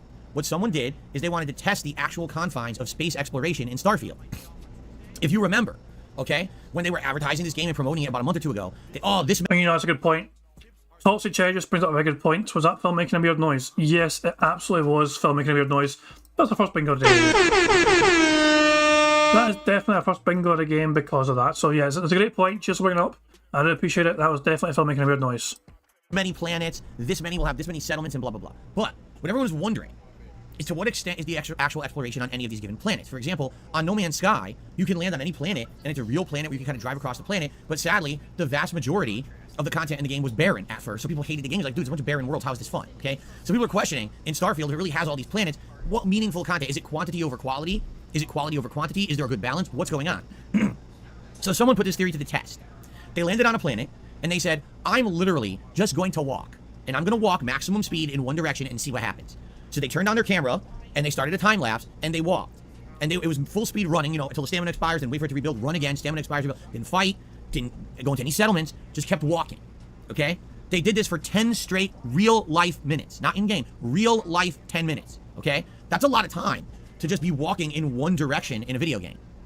In this particular case, there was nothing that was stopping them from progressing. It was like, oh, there's a mountain, I can't climb it. It was pretty straight for the most part. They just kept moving, and there wasn't anything to really hinder them, okay? So they walked for about 10 minutes and a few seconds, and then all of a sudden something happened that the entire internet is now abuzz about. They hit an invisible wall. So, apparently, in Starfield, a planet is not actually a planet, okay? A planet is an instance. It's a pre-generated area with a certain circumference, or what do they call it? Is it circumference, the range? Like, think of it like a big flat circle. It's a map. Each planet is a map. It's not actually a planet that's round that you can fully explore and run around in a circle. It's just not possible. Instead, it's a map. And the map from at least the planet this person tested it on, you could run in one direction for 10 minutes. You would guess that means you probably could have ran in the opposite direction for 10 minutes. So at any given time, that's 20 minutes of exploration walking. And of course, everything you can find in that big radial area, right? But immediately, some people are absolutely freaking out and saying, false advertisement, when they're saying that this game is planets, it should be planets. You should actually be able to explore the entirety of the planets. How dare you misadvertise the game? How dare you be saying this or that? Okay, for me, here's the deal. Here's my take on this, okay? If this game, all right, has 50 good instances or worlds or civilization, whatever you want to call it, and all of them are meaningful, and they have towns with people in them with missions to do, and there's dungeons and fun things to do. If that's the case, okay, then I think that's fine. For me, it's quality over quantity. I would much rather have a game that has a good amount of meaningful, fun, well-designed, curated content than a game that's procedurally generated open universe and 90% of the content is a waste of your time boring. Who cares if it's a real planet if you go to the planet and you walk on it and there's nothing to fucking do there?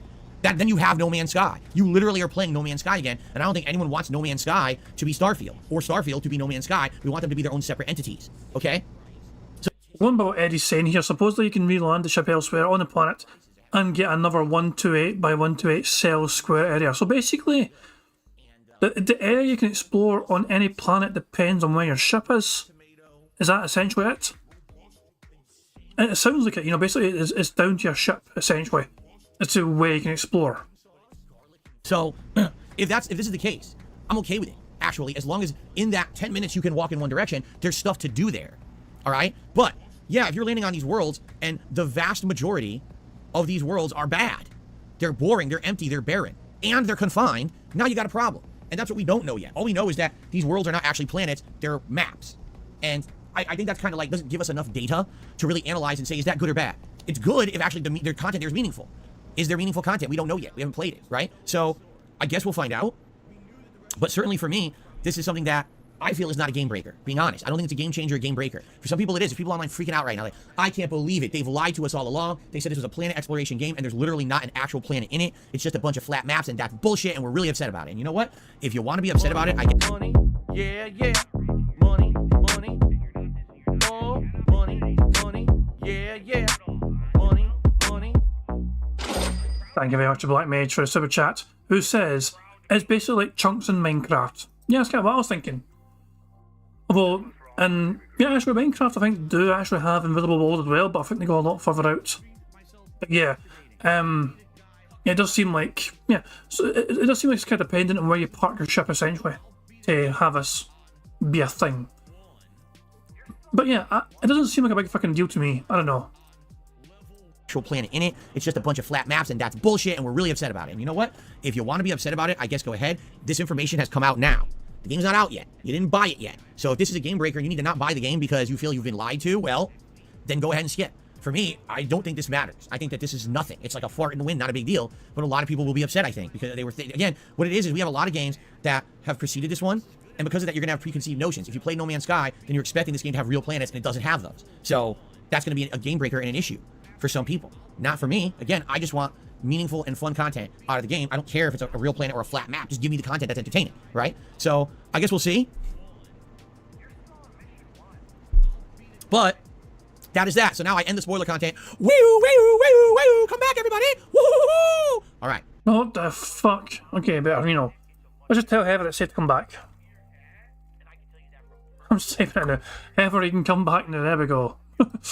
There we go. That's the end of the spoiler alert for the game.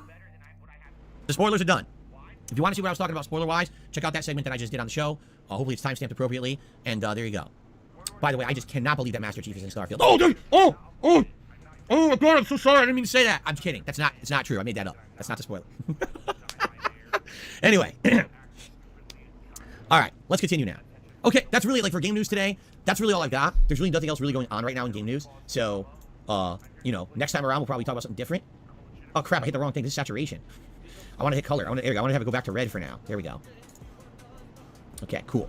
All right, so, everybody, thank you for listening to the new segment. But now I'd like to roll into the next. Before we do shoutouts, I have another segment that I'd like to talk about this morning. And it has to do with statistics, okay? And the reason I'm really bringing this up is because of a particular video that we watched yesterday during my React show, but in particular, it very much applies to games and game sales numbers, and a lot of other things when it comes to games, player counts and things like that, that I feel are always misleading, and therefore,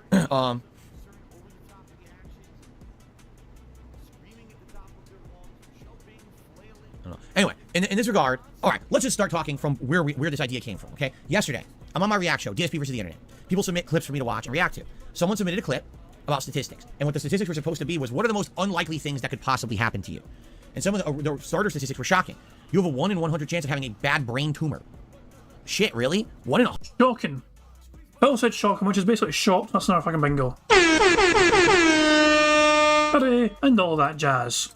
Cool stuff indeed. Statistics were shocking. You have a 1 in 100 chance of having a bad brain tumor. Shit, really? 1 in 100? I don't like thinking that I could be the 1 in 100. I don't think that a 1% chance is slim when it comes to something that could end your life. You know what I'm saying? Like, that's pretty crazy. And they were actually going on, like, more like a car accident is actually less of a chance that you can do that than have a brain tumor and stuff like that. Oh my God. All right. But one of the statistics that came up that actually irked me is because it reminded me of other statistics that I hear all the time that sadly I feel misrepresent something because of context. So allow me to explain. The statistic was as follows. There's a ridiculous amount of high schoolers or kids in high school who play sports. Okay. And the statistic was like only an incredibly small amount of any high schooler who ever plays a sport will actually play it professionally. And I think it was like 1 in 700 will play it in the MLB or Major League Baseball. 1 in every 4,000 will play American football. 1 in 5,000 will play football or soccer. And then it was like 1 in 11,000 will actually play in the NBA or National Basketball Association. So, your chances are so small, right? I can believe that though. There's nothing wrong with those stats.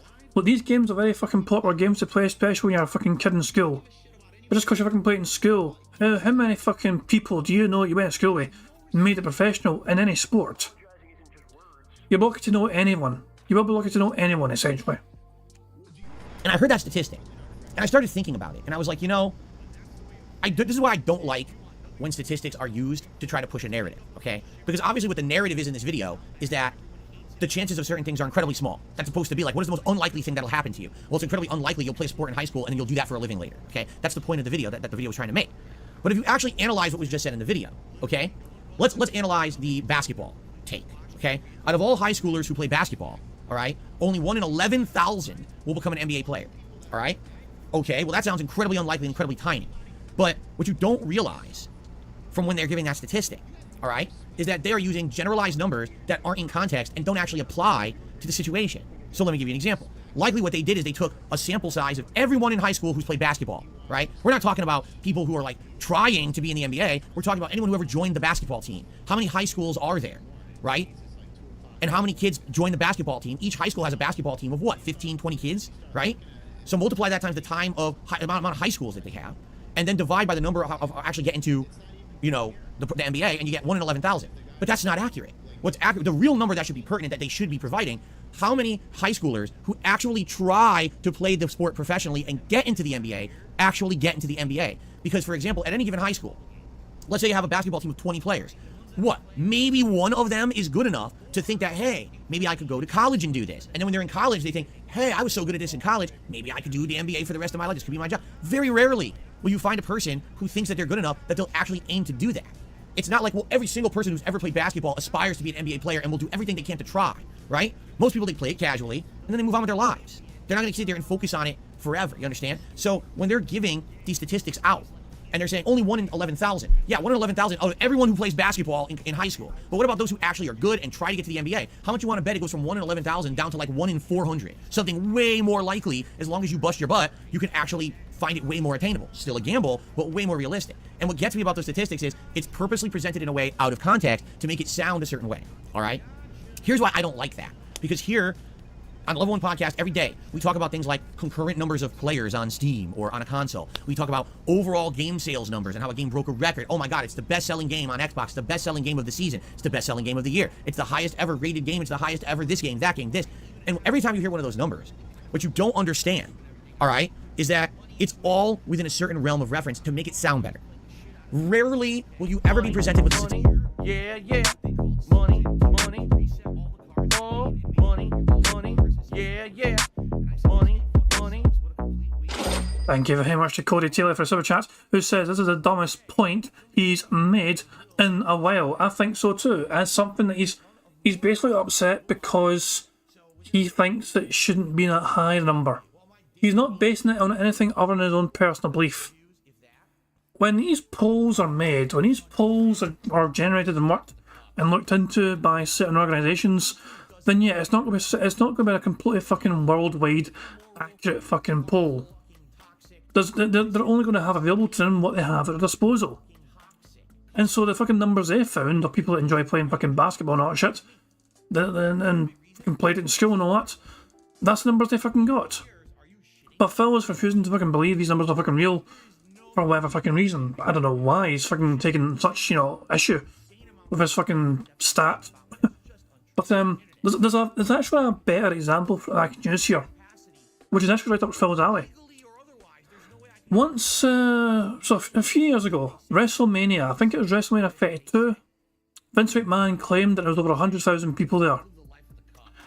The ticket sales didn't agree with that though. The ticket sales were only 82,000 or something.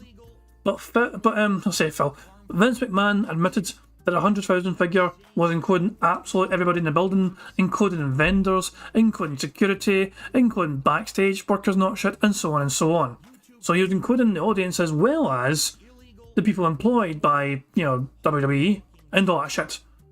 So it's one of those kind of things where fucking Vince McMahon is using semantics to try and say, WrestleMania had over 100,000 in the building that night, which is, it may be technically true, but like 82,000 or whatever were fucking paying people to, that had tickets that were watching as fans.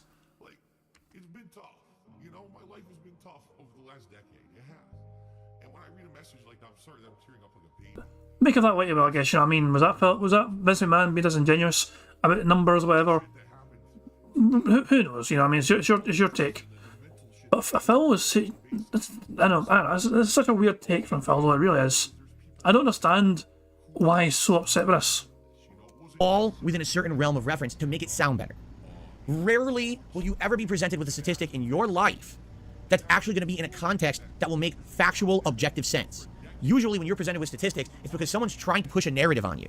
So when you hear, this game is the bestseller game, blah, blah, blah, this many copies sold, you always have to approach that with some skepticism. And I'll give you a couple cases in point here of how these numbers have been very misrepresented over the years for me, okay? So for example, all right, let's say a game says it broke sales records and it had a big amount of sales, all right, that's great. But what about if that game was on Game Pass? Because a lot of games are on Game Pass, all right? And you may not realize this, but Microsoft actually considers any download of a digital video game as a sale. That is incorrect from an objective standpoint. Just because you have a subscription-based service and you downloaded a game does not mean it's a sale of the game. You did not actively purchase it. You just got access to the license through your subscription-based service. That is a completely different situation than someone who opened their wallet and said, here's $60 or $70 so I can purposefully and permanently purchase the rights to your game. In fact, at any moment, you could discontinue your subscription service and you've lost the access to the game. So how is that a game sale? It doesn't even make sense. But they always count that in the numbers of sales for games now. And that is not accurate at all. It's completely misrepresented. And it's been overinflating sales numbers of games now for about 2 or 3 years. And a lot of people don't realize that. They just, that game did so well. Actually, no. Like, very few people bought it, but because it was a day one Game Pass game, ridiculous amounts of people just downloaded it to try it. Probably never even went back and played it ever again. But then they tout it as a ton of sales when it really didn't sell. It's bullshit. I would think a much more important statistic there would be how many people actually played the game more than a few minutes, right? If you got a game on Game Pass, how many people actually got 30% into the game before they dropped it, right? That would be more meaningful to me. How many people like the game to the point where they keep playing it versus how many people just got it on a subscription service because it was free, played it for a minute, said, fuck this, it sucks, and never ever played it again. But you will never hear that statistic. Even though it's very probable you can find that out by analyzing things like achievement data and stuff like that, they'll never talk about that. Here's another situation you guys don't realize. Fuck me, man. Phil, D-Dog, how could you? D-Dog says it is, let's say again, 6 million. Yeah, I was trying to remember the last time Phil talked about statistics, and now you've reminded me of the last time I can remember Phil talking about statistics. Let me find the video. Let me find the video of the last time I remember Phil Burnell talking about statistics. It won't take long to find. I know where to find it usually. Give me a second here. Last time Phil talked about statistics. I'll probably give the game away, but there we fucking go. This is the last time I remember DSP, Phil Burnell, talking about fucking statistics. Jesus! Alright, so ladies and gentlemen, 6 million. 6 million. That's a pretty interesting number, isn't it? 6 million. Well, guess what? You're wrong. It didn't happen. You're making it up, right? You make that shit up. No, how about this? Banned. Gone forever. Because I don't put up with your fucking bullshit. Now that was good. Now that was a fucking good one. The bar's being raised. That's always go back a goddamn classic. It really is. Oh yeah, that's the last time I remember Phil Thomas. I say, so what's the otters up to? Are they? Oh, they're gone. Oh, there. There's one otter right there. Little bit of detoxing from Phil's toxicity of saying the 6 million thing didn't happen. To see an otter, it looks like a beautiful day in Monterey Bay. But let's get back to the DSP. Let's get back to Bingo. When they tout these sales numbers for the huge AAA games, were you aware that they're always counting sales for console bundles? Yeah, if you actually look at game sales numbers, were you aware that Wii Sports is actually one of the best-selling games of all time? How many people actually bought Wii Sports? Literally 0. No one ever bought Wii Sports. But the game was packed in with the Nintendo Wii for so long that everyone who bought a Wii got Wii Sports, and they actually considered that as a game sale. So if you look at top games sold, Wii Sports is on there. Literally no one ever bought the fucking game. So when you hear sales numbers about a game, for example, the God of War series, right? Now listen, don't get me wrong here. The God of War 2018 and God of War Ragnarok games are outstanding games that in their own right sold tons. But they're also counting those games as bundled in with console sales. And in particular, PS5 had an entire wave of PS5 consoles that had God of War Ragnarok included, and every one of those console sales was considered a sale for God of War Ragnarok. In reality, people were buying it because PS5 was in short supply, and they wanted a PS5, and every time PS5 went on sale, they bought them all up. So can you really count those as official game sales for God of War Ragnarok? I don't think so. Like, I don't think that actually it should say that at all. But I just think it's ridiculous that when we hear these statistics in our daily lives, we just take them as face value truth, when in reality, most of these statistics that you're hearing are horrendous bullshit. They're never put into context of what's really going on. And therefore, you always think one thing that's not true. I always hear this sales number, that this is the next game that had the most concurrent players on Steam, and the next game that had the most concurrent players on Steam. Yeah, but what is the situation of that exactly, right? Is there a free trial going on that everyone's jumping on the game and they fucking play it for like a day? You know what I'm saying? I hear this all the time, and it's always bullshit. It's like, spin me the right data that's objective. Don't tell me what you want me to think. Tell me what's actually true, because in reality, that's what statistics are meant to do. But what happens is statistics have been used over the years in so many manipulative ways to make people think something about something that's just not true, okay? I keep hearing statistics about Oppenheimer, the movie, all right? Now, I'm not saying the movie's bad, and I'm not saying the movie's not doing well, but first I hear, okay, so it's like the top 5 of Nolan North movies. Then it's the top 4 Nolan North movies. Oh, wait, well, that's domestic gross, but now it's finally hit this with the worldwide gross. Wait, now it's actually the best grossing movie, that's a rated R movie, but except for 2 others, and it's like, what are all these statistics? They don't mean anything. They really don't.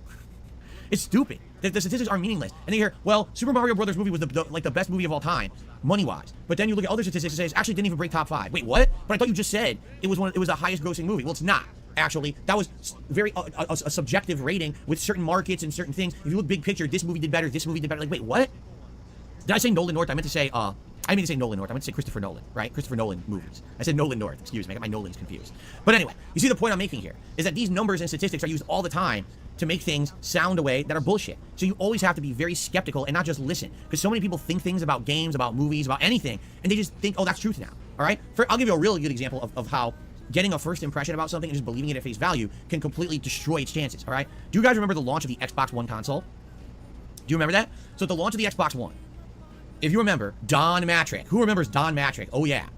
This guy was a jackass. And when he presented the Xbox One at that particular E3, I think it was like 2013, he completely mismanaged it. He mispromoted it. He was saying things like, if you don't have an internet connection, use the Xbox 360. This is not the console for you. No, you can't trade games with your friends. We don't care about that. Basically, really anti-consumer things, all right? Now, what ended up happening was, because there was such backlash against the design of the Xbox One, Microsoft changed an insane amount of things about the console before it released that fall to be more in line with what gamers wanted. The problem was, the damage had already been done. Most gamers heard the initial reports that the Xbox One was anti-gamer. You can't trade in games. You can't borrow games. You can't do this. You can't do that. You need an internet connection. And when they heard all of that, they immediately just flipped the switch. Well, I don't want an Xbox One then. I'm never going to be listening to this ever again. And then they didn't buy it at launch. The console massively undersold. And it took so long in the console generation for the Xbox One to actually get a solid foothold because there was this negative association with the console because of Don Matrick.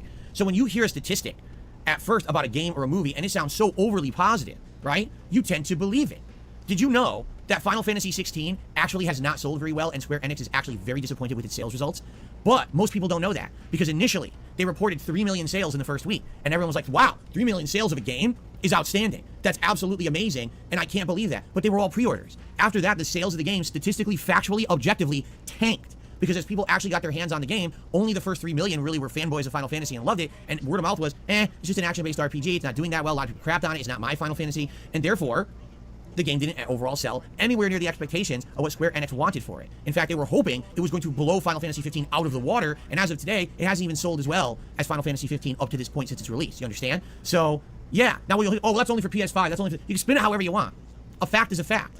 But they have been pushing this narrative that Final Fantasy 16 is a great selling game, when in reality, it's actually one of the worst performing Final Fantasies in the last 20 years. It actually... You can spin it how you want, but a fact is a fact. Phil started off his fucking whole segment being annoyed at how these fucking people that run these fucking polls or statistics, not shit. Like a fucking basketball thing. Like 1 in 11,000 people will fucking make it to the NBA. That is a fact. But Phil didn't like how that fact was fucking put forward.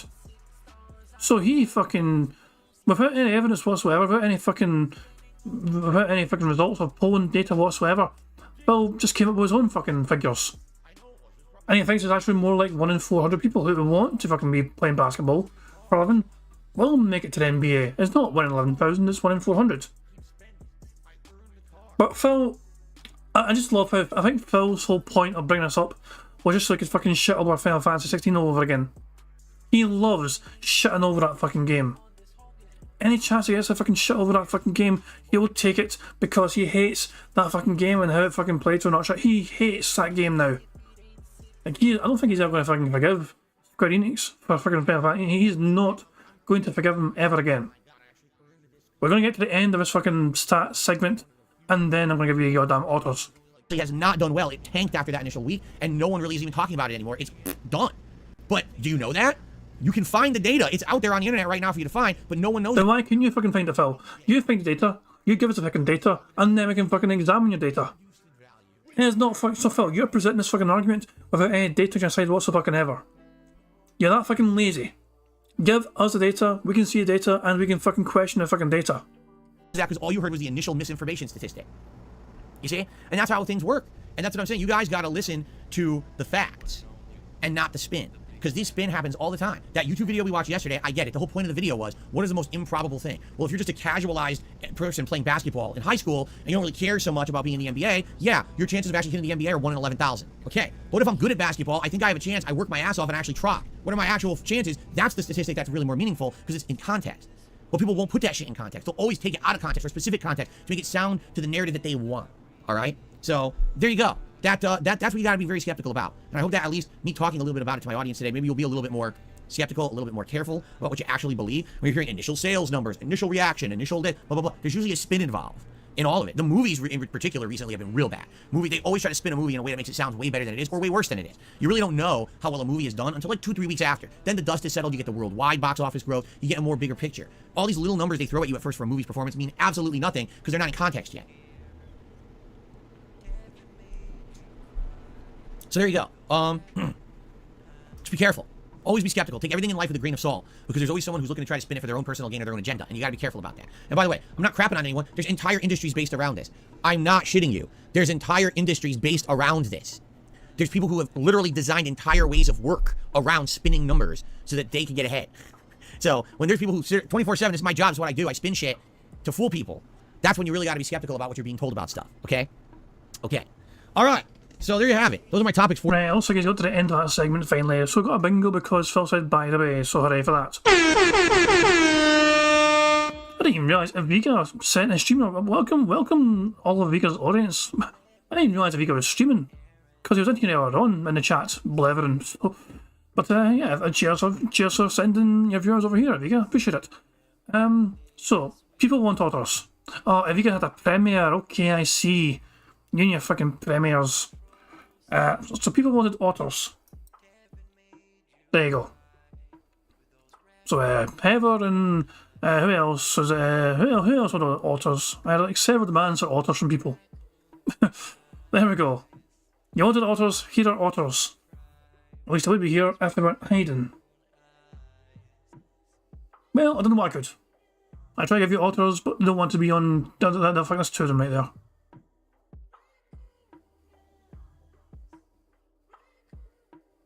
There you go, it's 3 of them now on camera, it's 3 of them now. I think one's trying to drown the other. How cute. Has attempted murder ever seemed so cute? Who knows? There you go. Also, people wanted this being played again, so why not? Jesus! All right, so ladies and gentlemen, 6 million. 6 million. That's a pretty interesting number, isn't it? 6 million. Well, guess what? You're wrong. It didn't happen. You're making it up, right? You make that shit up. No, how about this? Banned. Gone forever. Because I don't put up with your fucking bullshit. Now that was good. Now that was a fucking good one. The bar's being raised. So yeah, there you go. A classic as ever. There you go, you got your autos and you got your fucking 6 million again. Exactly, Vega says 6 million fucking autos, there you go. 6 million autos. It's a lie. It's a lie to you, it's wrong. For today, what I'd like to do is a little bit of shout outs for those who've contributed. And obviously open up to a little bit of Q&A before we jump into Grand Theft Auto 5 today, okay? Hold on, Jason wants me to link that. Hold on, give me a second here. The link to that YouTube short, from that being said, by the way, in the chat right now. So there you go. If you're not subscribed to that being said, you really should be by now because they do good stuff. So there you go. All right, are we ready? Let us go ahead and start with shoutouts. So today we have to start on the YouTube side of things. So earlier we had B-Boy Cyclone, who re-upped his membership for a whopping 27 months and says, what's wrong with watching you rage at a FromSoft game? Nothing. Listen, if you enjoy watching me rage at a game, that's perfectly fine. But I'm not even kidding you. The response I'm seeing to me playing Armored Core 6 was, oh, well, it was a FromSoft game, and we were expecting Phil to fail endlessly and rage at it as if it were Dark Souls. He's not doing that. Therefore, this is not fun, and we're moving on, and we're not going to watch or support it. That I don't understand. Like, why do I have to not like a game for there to be enjoyment? Why can't I actually enjoy something and then have it be quality? Why are so many people on the internet based around toxicity and negativity instead of actual genuine joy? That's what gets me. On YouTube right now, if I made a video that said, this is the absolute best game I've ever played and you must check it out, and if I also made a video that said, this is the absolute worst game I've ever played and you must avoid it like the plague, and here's why, let me rip it a new asshole, the negative video will get 10 times more views than the positive video. And I can outright show you evidence of that. Not skewed statistics, but realistic ones. All you gotta do is head over to my old edited content channel, KO Gaming. I made a video about how Homefront the Revolution was the worst game I had played to that point, and that video got over 1 million views within a couple of weeks. Then I made a video about how Uncharted 4 was my favorite game of the year, and here's why, and that video pulled in a couple tens of thousands of views, and that was it. That's the divisive difference between positivity and negativity, enjoyment and toxicity and hatred. I don't get it. In life, I would much rather be doing something that I enjoy than something that I hate. I would much rather play a game that I think is one of the best games I've ever played and share that with you than play a game that I think is a piece of overhyped, underdeveloped, unfinished dog shit and rip it a new asshole. But that's supposedly what people want to see, and that's what I don't understand. Why did so many people on Earth become so fucking negative and toxic? What happened to humanity? Was it always like this? Because I can tell you, back in the day, when I was doing YouTube videos, it was a mix. There definitely were people who were along for the ride, and when I played a great game, people loved that feeling of me enjoying a game and having a good time. My Game of the Year contenders always had the biggest views and big engagement, and everyone loved them. Now it's like, you know, because I rarely try to play bad games, oh, he's not raging anymore, so we don't care. Like, what? It doesn't make sense to me. I'm very upset about this. I am. Because this means that I'm not allowed to just enjoy what I'm doing anymore. I want to enjoy myself. I want to enjoy Armored Core 6. So far, I like it. I'm sure there'll be parts coming up that will be rage-inducing and challenging, but I'm actually having a good time with the game. So now... Okay guys, thank you very much for liking the stream with 100 likes. So because of that, we've earned a free space for Bingo Card. But as well as a free space, you guys have also earned the Bubbles animation that Pixar Animations very kindly made for us all to enjoy. So here you go.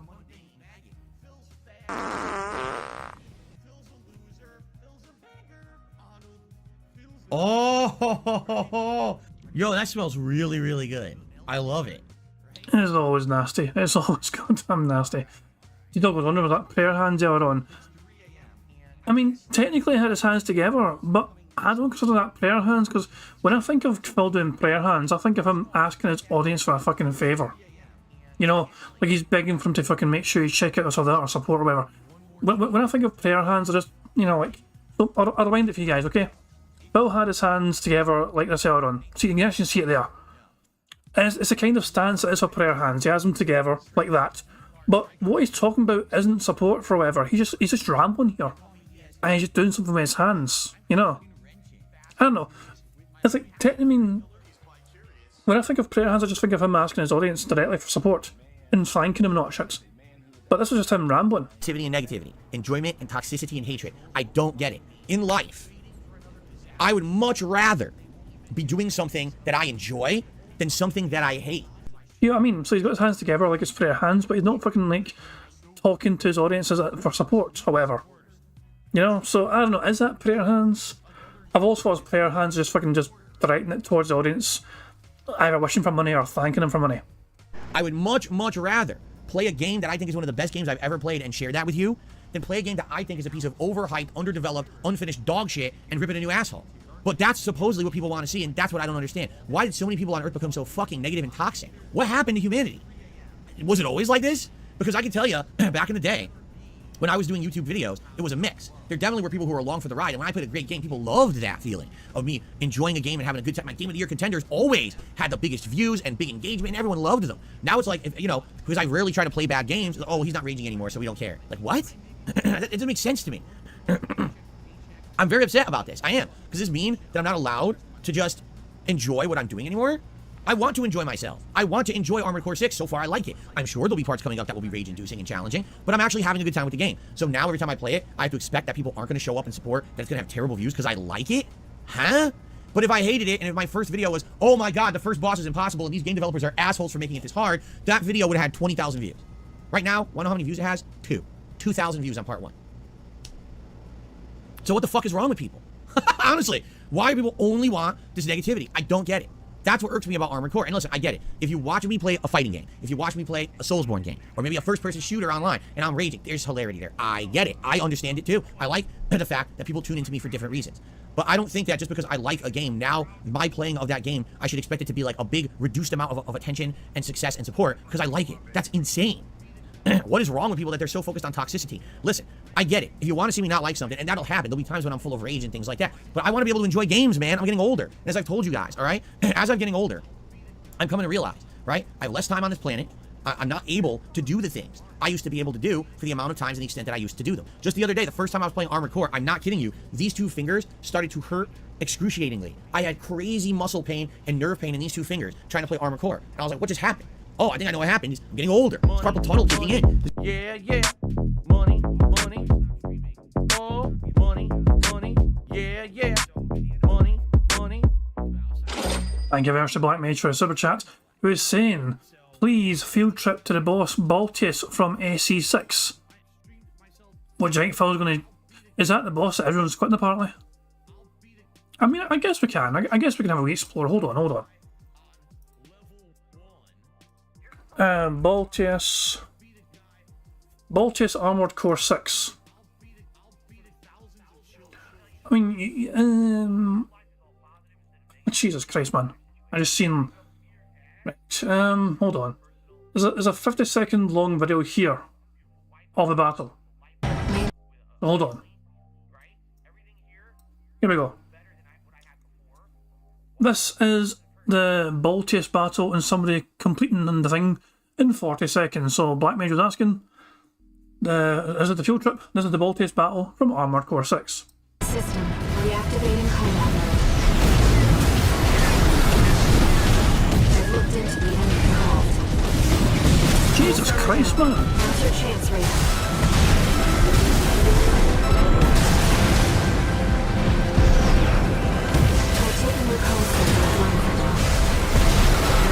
What the hell? The waves are intensifying.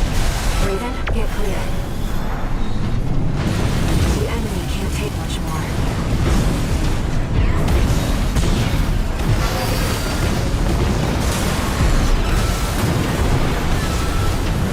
This... Okay, I mean that was... Okay, it only took the guy 40 seconds to beat, but that was like an incredibly tough boss. That thing fires like a ton of missiles at you. That guy's obviously fucking been playing the goddamn thing for so long. Little Shadow EX is saying it's a beast the first time you fight it. You know, it took him nearly 2 hours to beat it himself, so hey, fucking go, it's a tough boss clearly. That guy made it look easy, but then again, that guy's probably been fucking trying it for so goddamn long. That very first attack it had as well, when it fires on. Look at this one here. All this shit coming towards you at the same fucking time.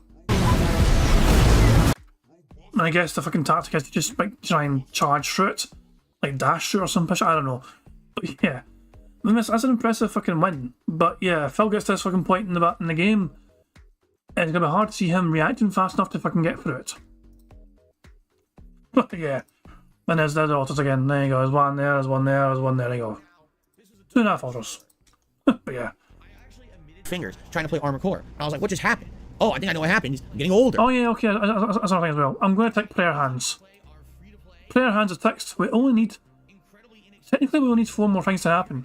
There's 5 left, but we've got a free space thanks to you guys liking the stream. So we only need 4 of these things to happen for us to get a full house. Carpal tunnel kicking in. This is a game, when I'm playing it, I literally have to be using all 4 shoulders and all 4 face buttons and the thumbsticks all at the same time to properly maneuver. So I'm holding onto this controller in a way that usually I don't have to when I'm playing another game. I'm actually getting pain shooting up my arm, right? So with all these things happening, I got to take a look at my time, and especially now that I'm a full-time streamer, I have to make sure that my time being used is meaningful. I can't play every old game that is a piece of dog shit. Why do you think I don't play every knockoff Soulsborne game? In the last couple of years, you guys said, why don't you play Remnant? Why don't you play, Dinesia? Why don't you play, what was the one with the robots last year, right? Why don't you play this one? Why don't you play that one? Are you going to play Lies of P? Are you going to play Lords of the Fallen? Hey, why don't you play it? They're all knockoffs. They're all trying to be Soulsborne. You understand? So if I'm going to play Soulsborne, I'll actually play Soulsborne. I'll go back to Elden Ring, and I'll continue on with my run in the game that actually is the name brand. Why do I have to play every game attempting to be what they are? I would rather focus on the good game, because that's how I think is the better use of my time, right? I don't have unlimited time, man. I'm getting older. I'm not 25, 27 years old pumping out videos on YouTube. I'm 41.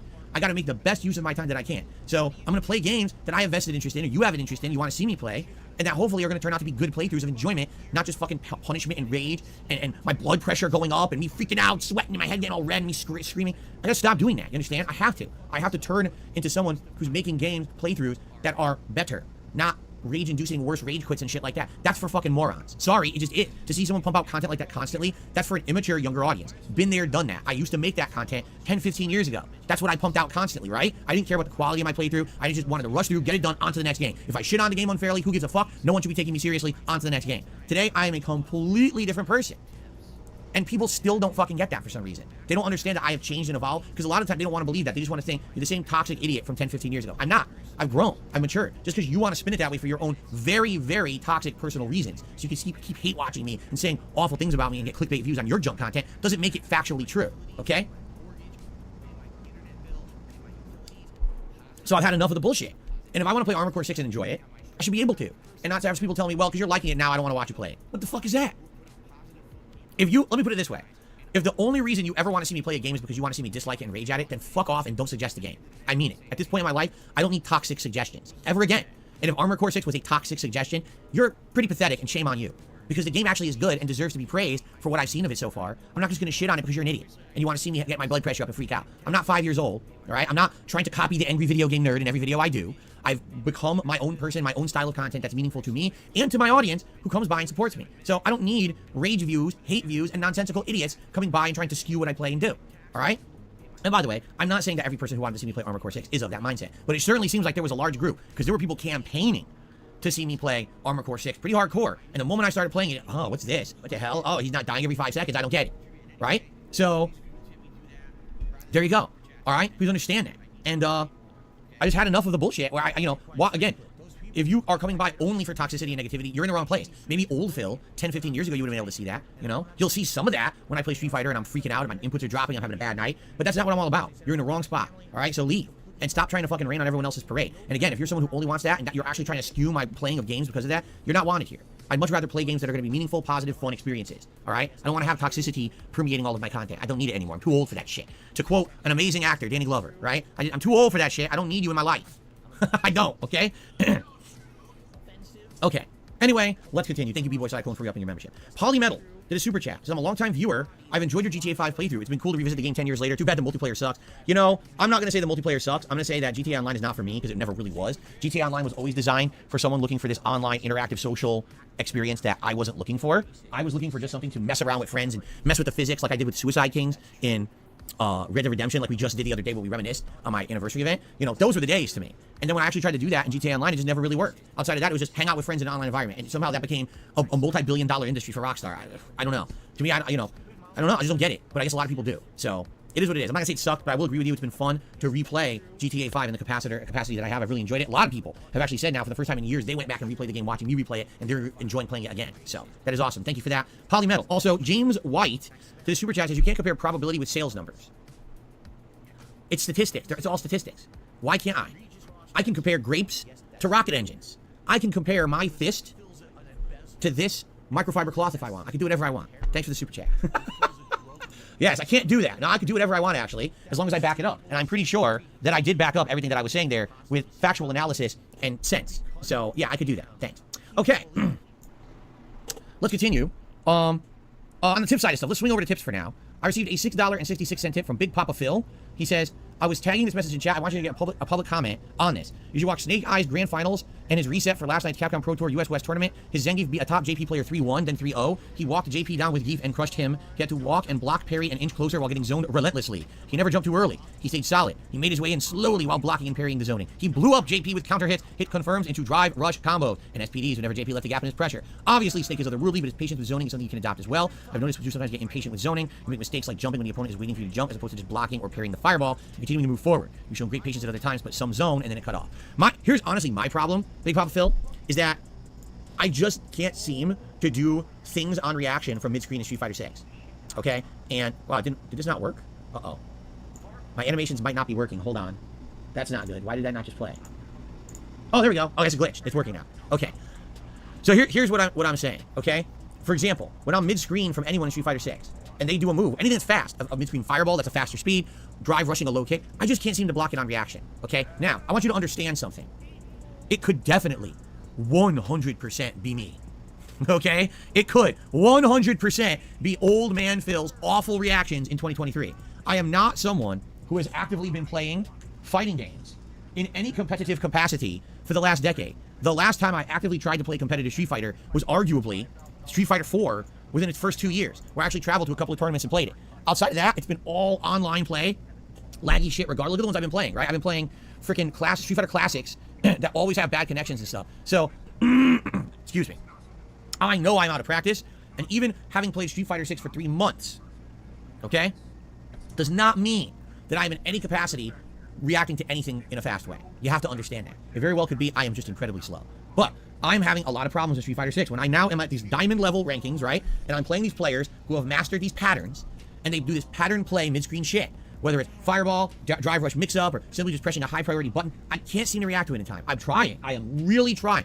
Block high-low on reaction, right in the corner. Trying to do it, never seems to work, right? I just can't. Hell, drive impact half the time. I can't react to it. I'm trying. I swear to God, I am trying to react to drive impact, and I can't do it. And I think it might just be that I'm getting older. And if I played Street Fighter 6 hardcore, if this is a game that I was playing all the time, every night practicing, I'd probably be way better. You have to understand that the vast majority of people who are getting to master level in this game are doing that.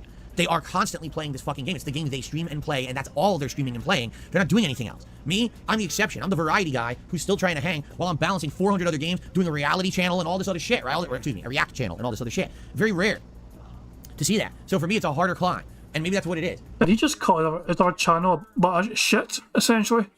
Let me hear that again. Who's still trying to hang while I'm balancing 400 other games, doing a reality channel and all this other shit, right? Or, excuse me, a react channel and all this other shit. Very rare to see. A reality channel. There's a video that Maximilian Dude made very recently. Let me find it. Let me find this video. It was short. It was a short. I think this is Maximilian Dude. People actually... Shush. Here we go. Like, yeah, isn't this Max? The channel's called FGC Central, but I'm pretty sure this is Maximilian Dude. Might be wrong on that, but I think it is. Anyway, this video is something I think Phil would disagree with. I'll just go down and back up so you guys can see it in the whole. People actually think that doing special moves makes you good at Street Fighter. No. The majority of people at lower ranks see modern controls and think that if this guy is doing easy special moves, I'm doing what is actually difficult. Dragon punches and SPDs and fireballs. No. Because you know how to do special moves does not make you good at Street Fighter. So modern controls upsetting people comes from a mentality where you feel like doing special moves is what makes you good at Street Fighter. Literally not that. What makes modern controls good is like free cross-cut DPs and also being able to do supers with one button. That is good. Okay? I've been beaten by people using modern controls in Diamond. I don't give a shit. It wasn't the modern controls that made them good, dude. They outzoned me. They played proper spacing and footsies. They teched my throws. They DI'd my ass in the corner.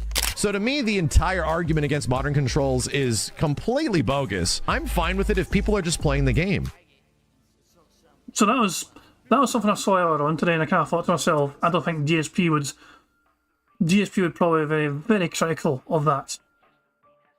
Even though to me it seems correct, but Phil would say otherwise. Phil Burnell's the kind of person that says that he's fucking losing more often at night, playing Street Fighter at night, because the connections are not as good at night. So, yeah, make of that what you will. Alright, let's get back to the bingo. Just thought I'd show off that wee video I saw earlier on. See that? So for me, it's a harder climb. And maybe that's what it is. But yeah, I hear you. In this game, there's nothing that is unbeatable in Street Fighter. You understand?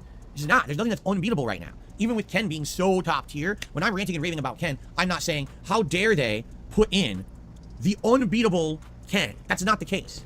That's not what I'm saying. What I'm saying is, oh my god, how dare they have a character that's so easy to play that people can literally just play a pattern and mash and guess and dominate when you don't have your whole fucking life to dedicate to this game to know exactly what to do in every single situation you fight this guy. You know what I'm saying?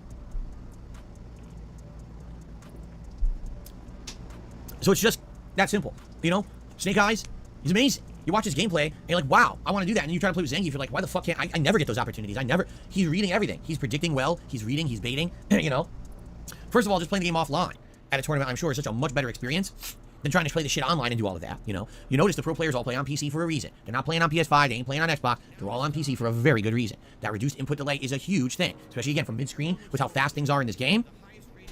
It's a critical thing, I think. It's necessary. You know, and good for him to be able to do that. I'm happy for him, you know. I don't think I would ever get to that level, quite frankly. I don't think I would. GT, you are completely wrong, and if you say one more incorrect thing, you're out of here, because I'm tired of people coming to my chat, spouting incorrect facts, thinking they know what the fuck they're talking about. Really. I've had enough. I'm not even going to tell you what he says, so stupid. Isn't that enough of the bullshit? People come in here, oh, I know better than you. There's 50,000 master players, and they're not all pro players. And by the way, just so you know, PC input delay is the same as the console. Okay, you're just an idiot. You don't know what the fuck you're talking about. There's literally entirely designed and tweaked operating systems to reduce delay on PC that the pro players are using so that they have less input than anyone else playing the game. Because I'm friends with fucking Arturo Sanchez, you idiot. I know all about it. Oh my god. People are just dumb, man. Anyway. Let's continue instead of talking about Street Fighter all day. Okay? I think the most surprising thing there was Phil claims he's got a friend. To me, that's the most surprising fucking thing. Also, we have another bingo.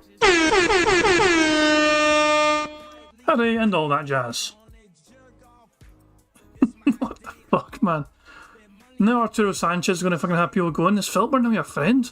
Is he really a friend? Who knows? Got a dollar tip here.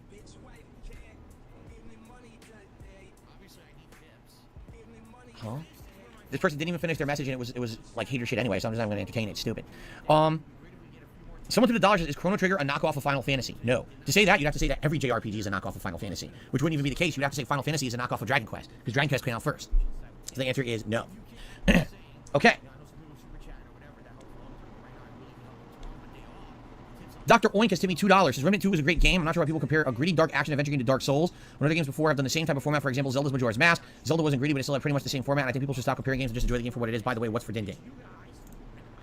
Leftovers. Today we're having leftovers from what my wife had made on Saturday. Yep. So basically, all that barbecue stuff we're having again today. There you go.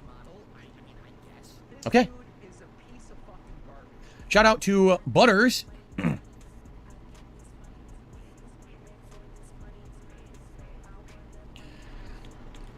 Butters has been a member for 10 months. Thank you, Butters. He says, I'm getting too old for this shit. That's right. Indeed, I am getting too old for this shit. It's supposed to be me saying it, by the way. Thank you, Butters, for re-upping your membership. Okay. Excuse me.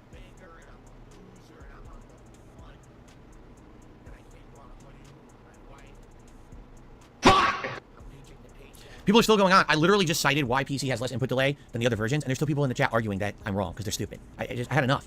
I've done so much research on this. I know the people who have designed the fucking operating system that make the game have less input delay on PC, and all the pro players are using it.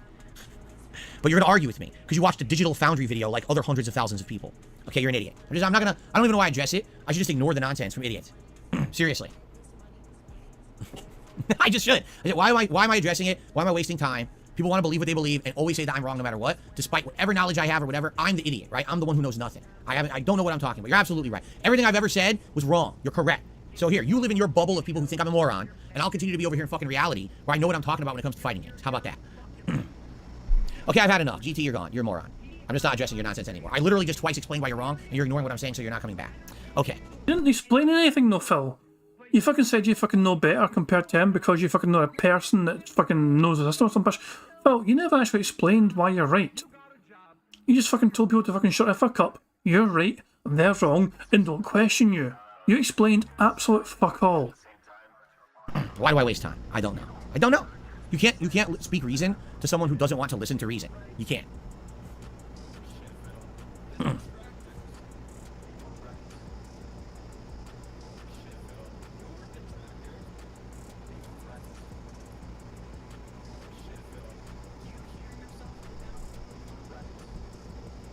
There was no reasoning. I literally just explained to the person twice why they're wrong. They completely ignored what I said twice and kept saying about the Digital Foundry video. So I'm not going to listen to moronic people anymore. I'm just not. How about this then, Phil? Why is the Digital Foundry video wrong compared to what you know? All you keep telling people is you're right, they're wrong, shut the fuck up or you're banned. That is what you kept telling people. And people ask for some more explanation. You just told them to fucking go away and shut up and don't question you. And you even fucking name drops like it's some pretend friend. Like Arturo Sanchez, real person. Are they a friend? I bet fucking no. I'm not going to entertain it. I'm not. Okay? There's no point in entertaining nonsense for people who are uneducated but insist that they're right about something. They don't want to have an open mind and listen to other takes. They just want to listen to what they believe, and it's their way or the highway, and those people, you don't have to. They literally fucking questioned your take because of another take they fucking heard. It's a literal opposite of what you're fucking claiming right now. Entertain ever again. You just ignore those people. I know. I used to be one of them, right? I used to be one of them. But what it is, no matter what I do, I'm wrong in these people's minds. That's how they are. No matter what Phil says, he's got to be wrong in some way. There's got to be some corroborating evidence to prove. If I said right now, okay, that the light behind me is green, there's a ton of people who will come out and immediately say I'm wrong. And I mean, it's not green though. Not from us anyway. From what we can see right now of Phil Burnell in a setup, would you say it's a green fucking light behind him? I wouldn't say it's fucking green. I mean, it looks like some kind of green, but it also looks like blue. Aqua, yeah, exactly. My mate says aqua. Cyan, it's not a fucking green, no. It's not the kind of bingo kind of green. Green is on the left-hand side of the bingo squares. That's fucking green. What is behind Phil is like cyan, aqua, whatever you want to fucking call it. and find ways to prove that this light behind me is not green, despite the fact that blatantly is green. Okay? So, you know, but that's how it is. That's just my life at this point with these people on the internet. Have I ever seen a penguin in real life? Indeed, I have, actually. All right, I have seen, many penguins at zoos and stuff, and they're very cute. I love penguins.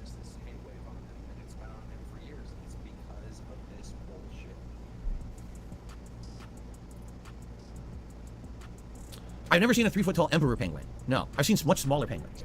At the zoo that they have out here in Seattle, there's a whole big penguin area. That's really neat. Really, really neat.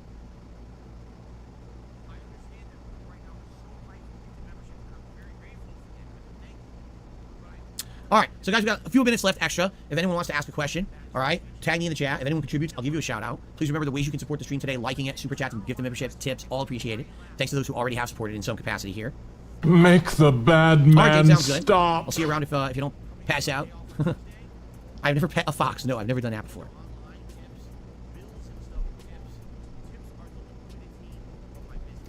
Mr. Mac, I literally just said that I'm going to be doing leftovers for dinner today. I just said that, did I not? So of course I have leftovers. I just said I did. Indeed.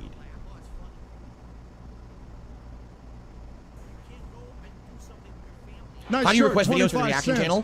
Okay, I have a channel called DSP Reacts. It's my sister channel. You can find it at youtube.com/@DSP Reacts. Every week I do a show called DSP versus the Internet, where for 3 or more hours I watch videos that the members have suggested. The way it works is every Sunday night after all my content has ended on the members area of the channel, I post up 3 threads. One for ultra members, super members, standard members. Ultra members suggest a video and it's guaranteed to be watched that week coming up. Super members get to ask a question for Q&A during the show. Standard members get to suggest 2 videos a week, and those videos go into a randomized playlist. So if you're an ultra member, the highest level supporter, we're going to watch your video no matter what, as long as it abides by YouTube's rules, because sometimes they don't. For example, someone last week put up an adults only video. We can't watch that on the stream will get shut down. So you have to be in the confines of what YouTube allows, but those are guaranteed. And then standard members get a playlist that I make. I throw all the standard member suggestions in there. Usually there's more than 50, and I just hit the shuffle button, and YouTube randomizes the playlist and chooses what order we're going to watch the videos, and that's how we watch those. So it's not a guarantee your video gets watched every week. You get the equal opportunity as everyone else who's a channel member to get your video watched in that particular playlist. So how do you nominate videos? You got to be a member.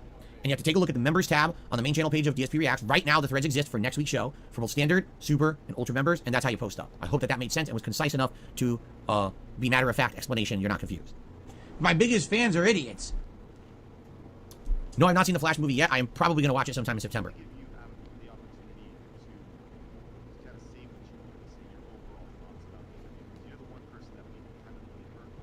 Dab hands, I'm going to play Starfield like I play every Bethesda game.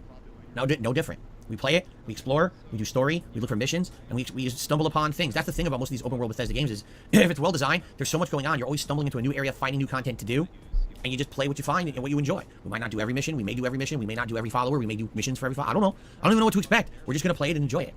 But Phil said, that being said, which is another fucking bingo. Hooray for that. We're 2 away from a full house. Keep in mind I'm saying 2 because we have a free space thanks to you guys already, so we only need 2 of these 3 things to happen because we have a free space already. Good luck, guys. Here we go. I'm certainly not sitting here focusing exclusively on what's my plan for this game. Let me create a giant outline of how I'm going to cover it. No. I'm just going to play the game and have fun with it, just like everything else.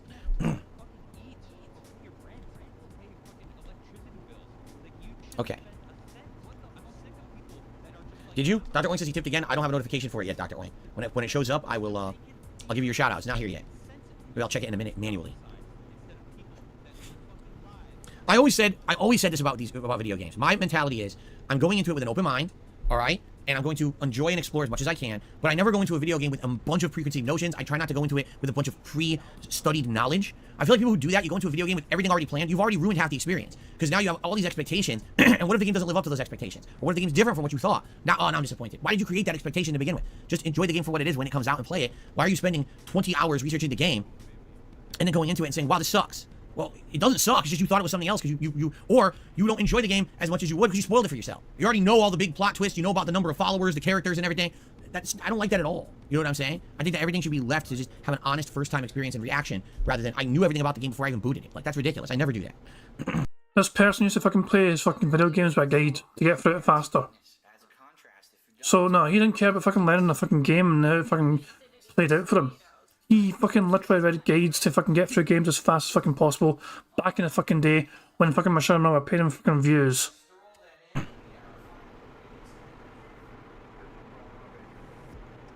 Sarah asked, do you feel you get influenced by your audience being negative or not supporting a game? Of course. How could I possibly be an internet content creator that's not influenced by my audience? Right? Again, you want to know when that was? Back before I was a streamer, an interactive streamer.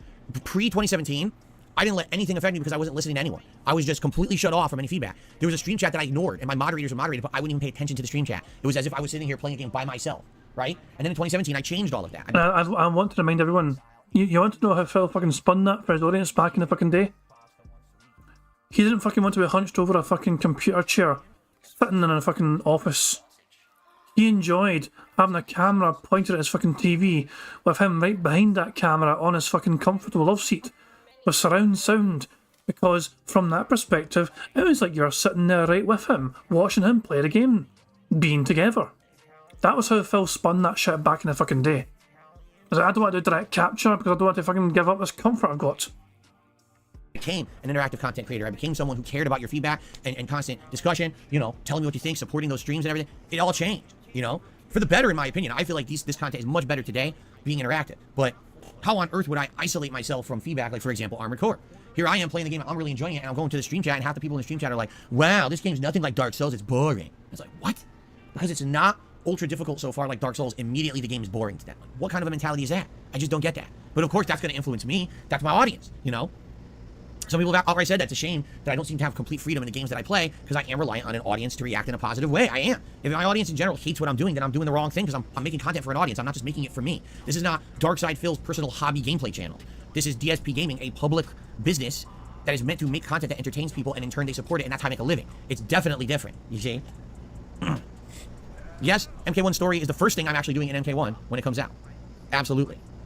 Yeah, I still don't have anything here. Dr. Oink, I guess I'll check manually. I don't know what happened. I don't know if it screwed up or something. Let's see here.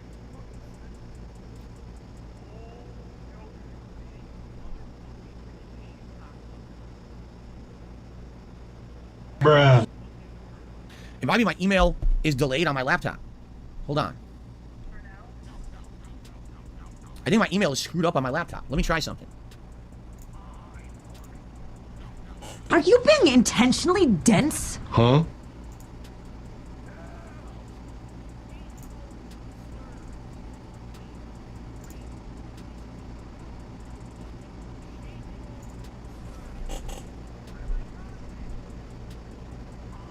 Another one. Oh, never mind. I'm looking at the wrong thing here.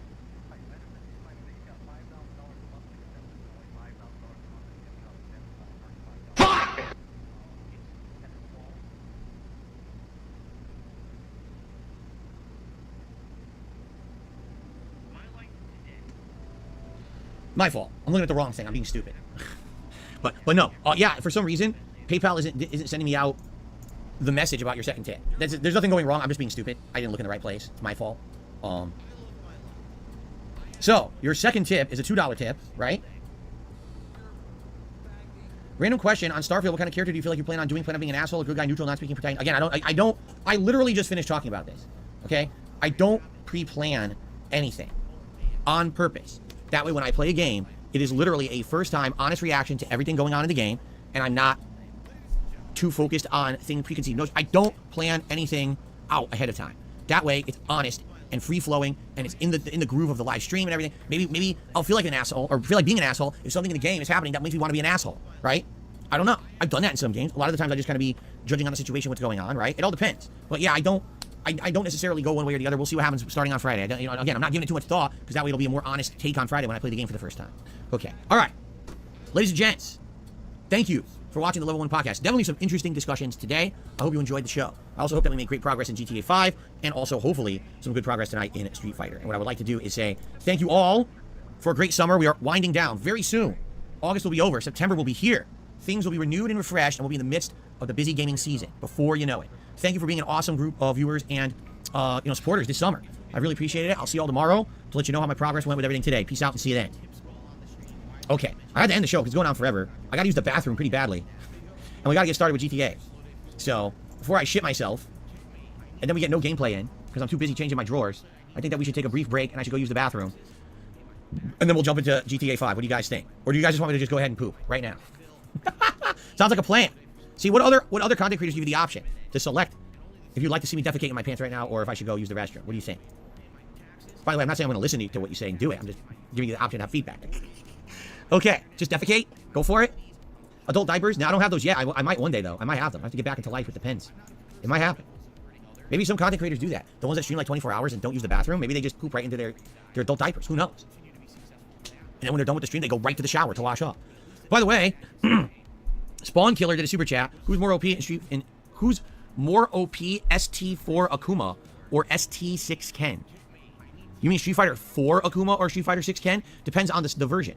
Street Fighter 4 Akuma early on was very powerful, and then they nerfed him later. Street Fighter 6 Ken is, hands down, the most powerful character in vanilla Street Fighter 6. He absolutely is. All right, time for a break. I'll be back soon, guys, with GTA 5, but in the meantime, I'm going to run a few ads while I use the restroom. I'll be right back. See you then. And at 12:44 PM his time, he ran off to go for a much needed shit. Let's fast forward and see when he fucking returns. Holy fuck, okay, he's back. When did he come back? 12:57. Basically 12:58, okay. Fucking hell, his music. Okay, guys, I'm back. I wonder where Jasper is. I'm looking around. He's not here. I might just want to run and just double check where he is to make sure he's all right. He's probably in his new spot. I told you guys how my wife had... Oh, hello. As soon as I said his name, he walked in. Hi, buddy. Where were you? My wife had reorganized and cleaned out our storage nook in the bedroom. It's a big-ass offshoot area that always had been cluttered with stuff. And she cleaned it out over the last week. And now he's been using it. He's been going in there every day, finding new places. He goes under the dressers. He sneaky sleeps on the arm of the love seat. He goes all these different places and naps in there. Well, Jasper, I'll be in here if you want to join me. He ran away. He didn't want to join me. All right. Cool. All right. So anyway, real quick, I got a... Oh, is this it? Dr. Oink, I think we got your tip. Yep, there it is. The Starfield question. I told you, I guess PayPal was sending out the notifications very late. Okay. Let's get started, everybody. 3 hours of GTA 5 here today on stream. Let's see where we are in the story. Right? Let's boot her up. Okay. So again, guys, let's get started. If you can support today's stream, by all means, please do. It would be great. We did not hit any tips goals yesterday, so it would be great to hit at least one of the 2 tips goals that I have for one of the streams today. Outside of that, you know, anything, super chats, memberships, gifted memberships, all appreciated. And so far, no memberships today either. So it'll be good to get some memberships in. I'm trying to hit 540 by the end of today's double stream day. Okay, cool. All right.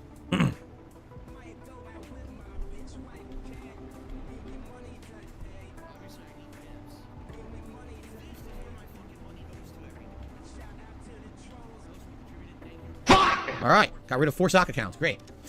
Just like that. 4 sock accounts out of there immediately. I love it. I love being able to get rid of those socks so easily. Thanks very much. Very good. All right, I have no idea what we're doing. Well, let's start recording. Let's analyze, go to the map and see what missions are available. I have no idea what we're doing right now. I don't remember. Are we Michael? We're Michael. I don't know what we're up to. Okay. Gabriel says, is there a way to tell how long you've been a member? For you, I think you should say somewhere in the membership area. I don't know. I honestly don't know. For me, is the frame rate bad? You guys saying the frame rate's choppy? Let me see if I can fix that. For me, I can find out there's a whole listing I have of all my members. I just clicked the webcam like an idiot. Hold on. Let me try something. Ready? This usually forces a refresh of the frame rate. Is that better? Oh, yeah. Here you go. Silky smooth. Fixed it. Very good. Now it's much better. All right, let's get started. Hello, everyone. Phil here, and welcome back. And that is going to be the end of DSP Bingo because Phil's now recording for YouTube. We had one free space, so we can tick off one thing on his card. Might as well just fucking tick off dude. But we were too shy of a full house, sadly, and that sucks, but there we go. We're not that far off from a full house, but it is what it is. Let's go to live DSP and see how he's doing since he started recording. Remember, he started off the fucking day, essentially. He started off the gameplay with $11 in tips. Oh wow, we gained the whole dollar. He's at $12 now. Who fucking cares? Anyway, we're done with DSP. We're done. This is going to be the thumbnail for tomorrow. His fucking daft face and hands and all that jazz. Fucking that'll do. Jesus. Do you want to see this one more time before we finish with the autos? Jesus! Alright, so ladies and gentlemen. 6 million. 6 million. That's a pretty interesting number, isn't it? 6 million. Well, guess what? You're wrong. It didn't happen. You're making it up. Right? You make that shit up. No, how about this? Banned. Gone. Forever. Because I don't put up with your fucking bullshit. Now that was good. Now that was a fucking good one. The bar's being raised. So there we go. We'll see it one more fucking time. Of course, that is under That Being Said YouTube channel under shorts, you know? Just go to the channel, go to shorts, and it's like the 4th one there or something. I'll show you. Click on shorts, and it's like the 4th one, yeah. The 4th one there. That Being Said shorts, a message from Active Pigler.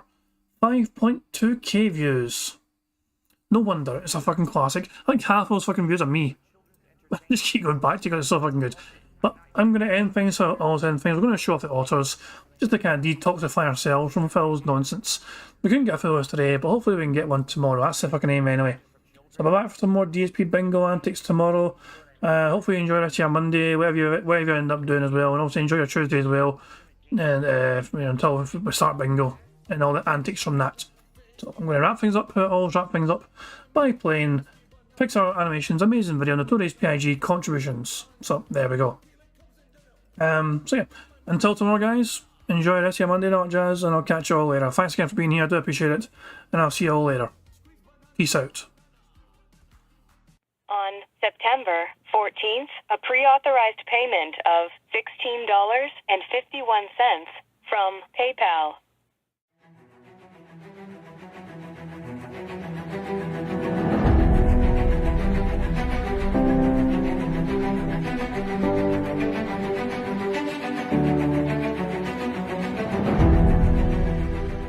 All right, Luna Mills has tipped me $1.30. It says, I'm back. What's your favorite type of shower? When you're showered in money. When you go outside and all of a sudden greenbacks start falling from the sky and you raise your face up, you're like, oh, you start dancing, you go, oh, money, money, yeah, yeah. All right, I don't know what the hell you're talking about, but thank you for the first tip of the day.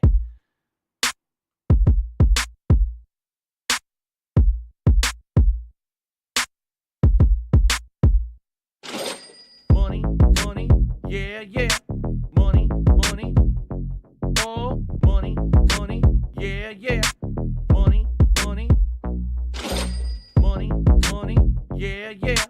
Money, money, oh, money, money, yeah, yeah. These contributions are mandatory. Money, money, yeah, yeah.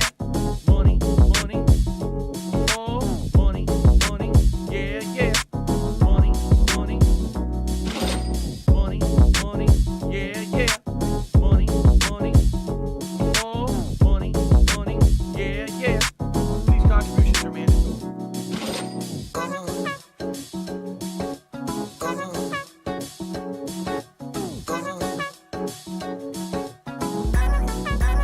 Show me the money.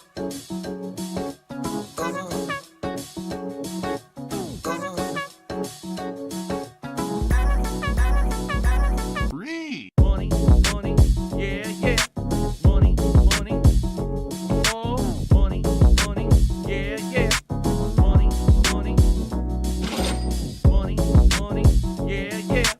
Money, money, oh, money, money, yeah, yeah. These contributions are mandatory. And it's gone, just gone like that, in an instant.